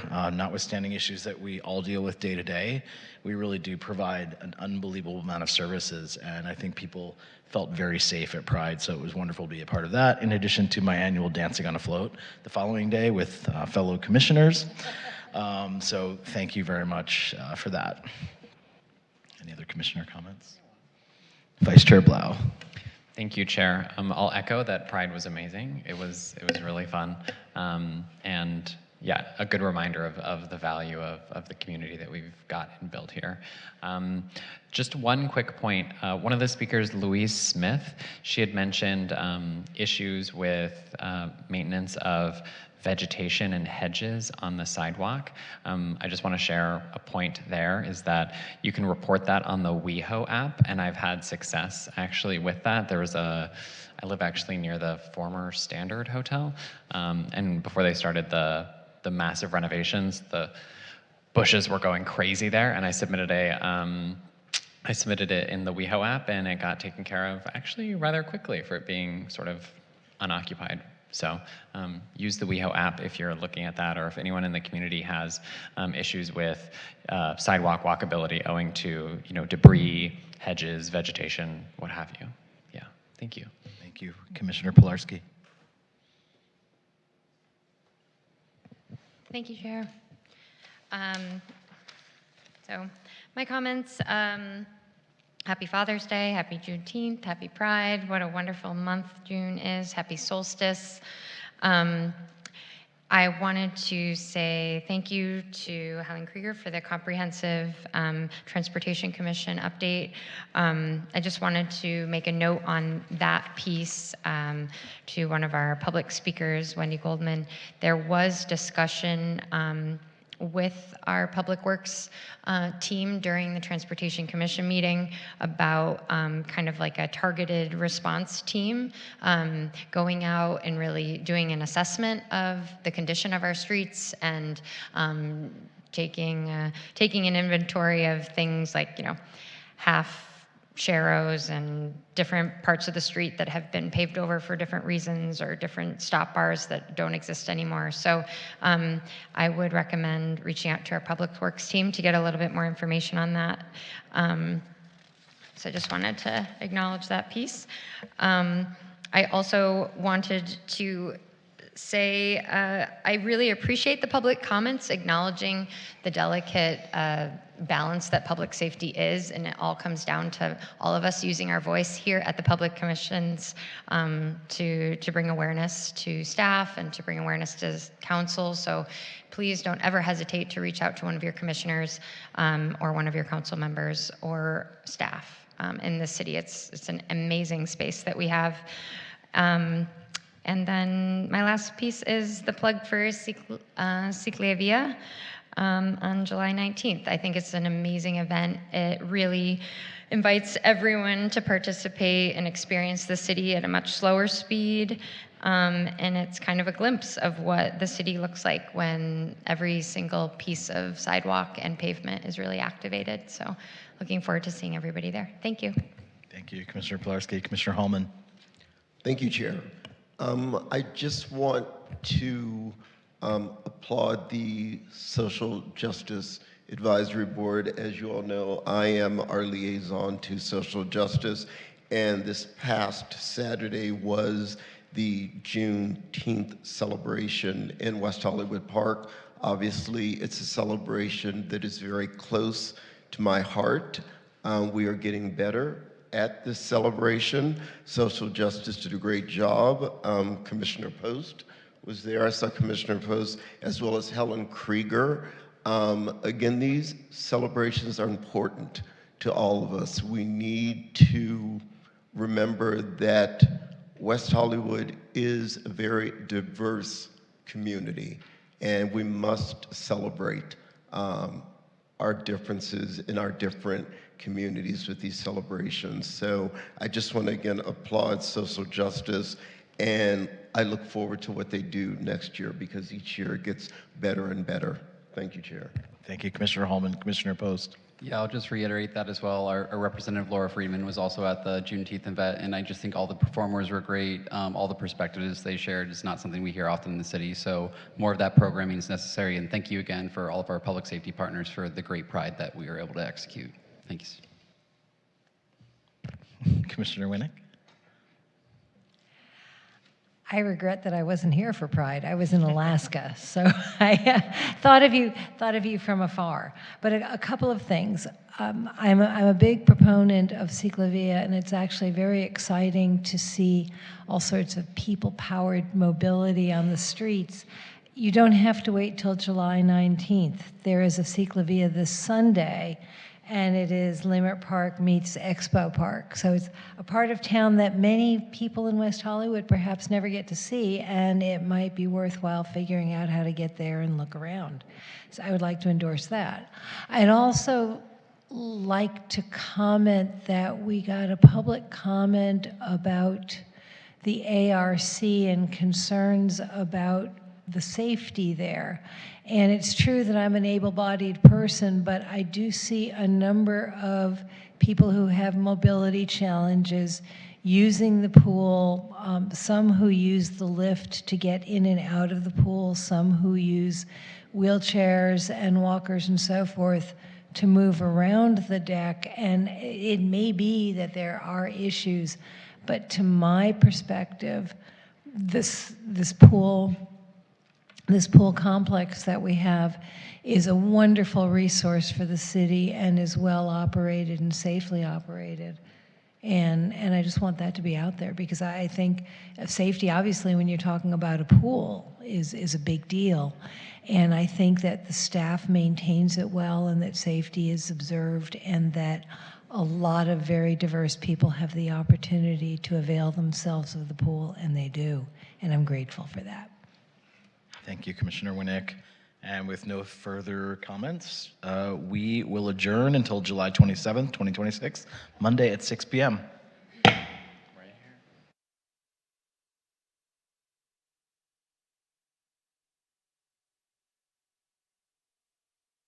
Storming has been very inspiring. I'm glad that I came and I'm going to attend more of them. There's been talk about the dog park. There's been talk about the community garden expanding. There's been talk about the things that we like, the entertainment in the park and the farmers market and the community garden, but how to improve them, how to tweak them. What I think could be improved at Plummer Park is adding actually a small gym or a workout station like outside.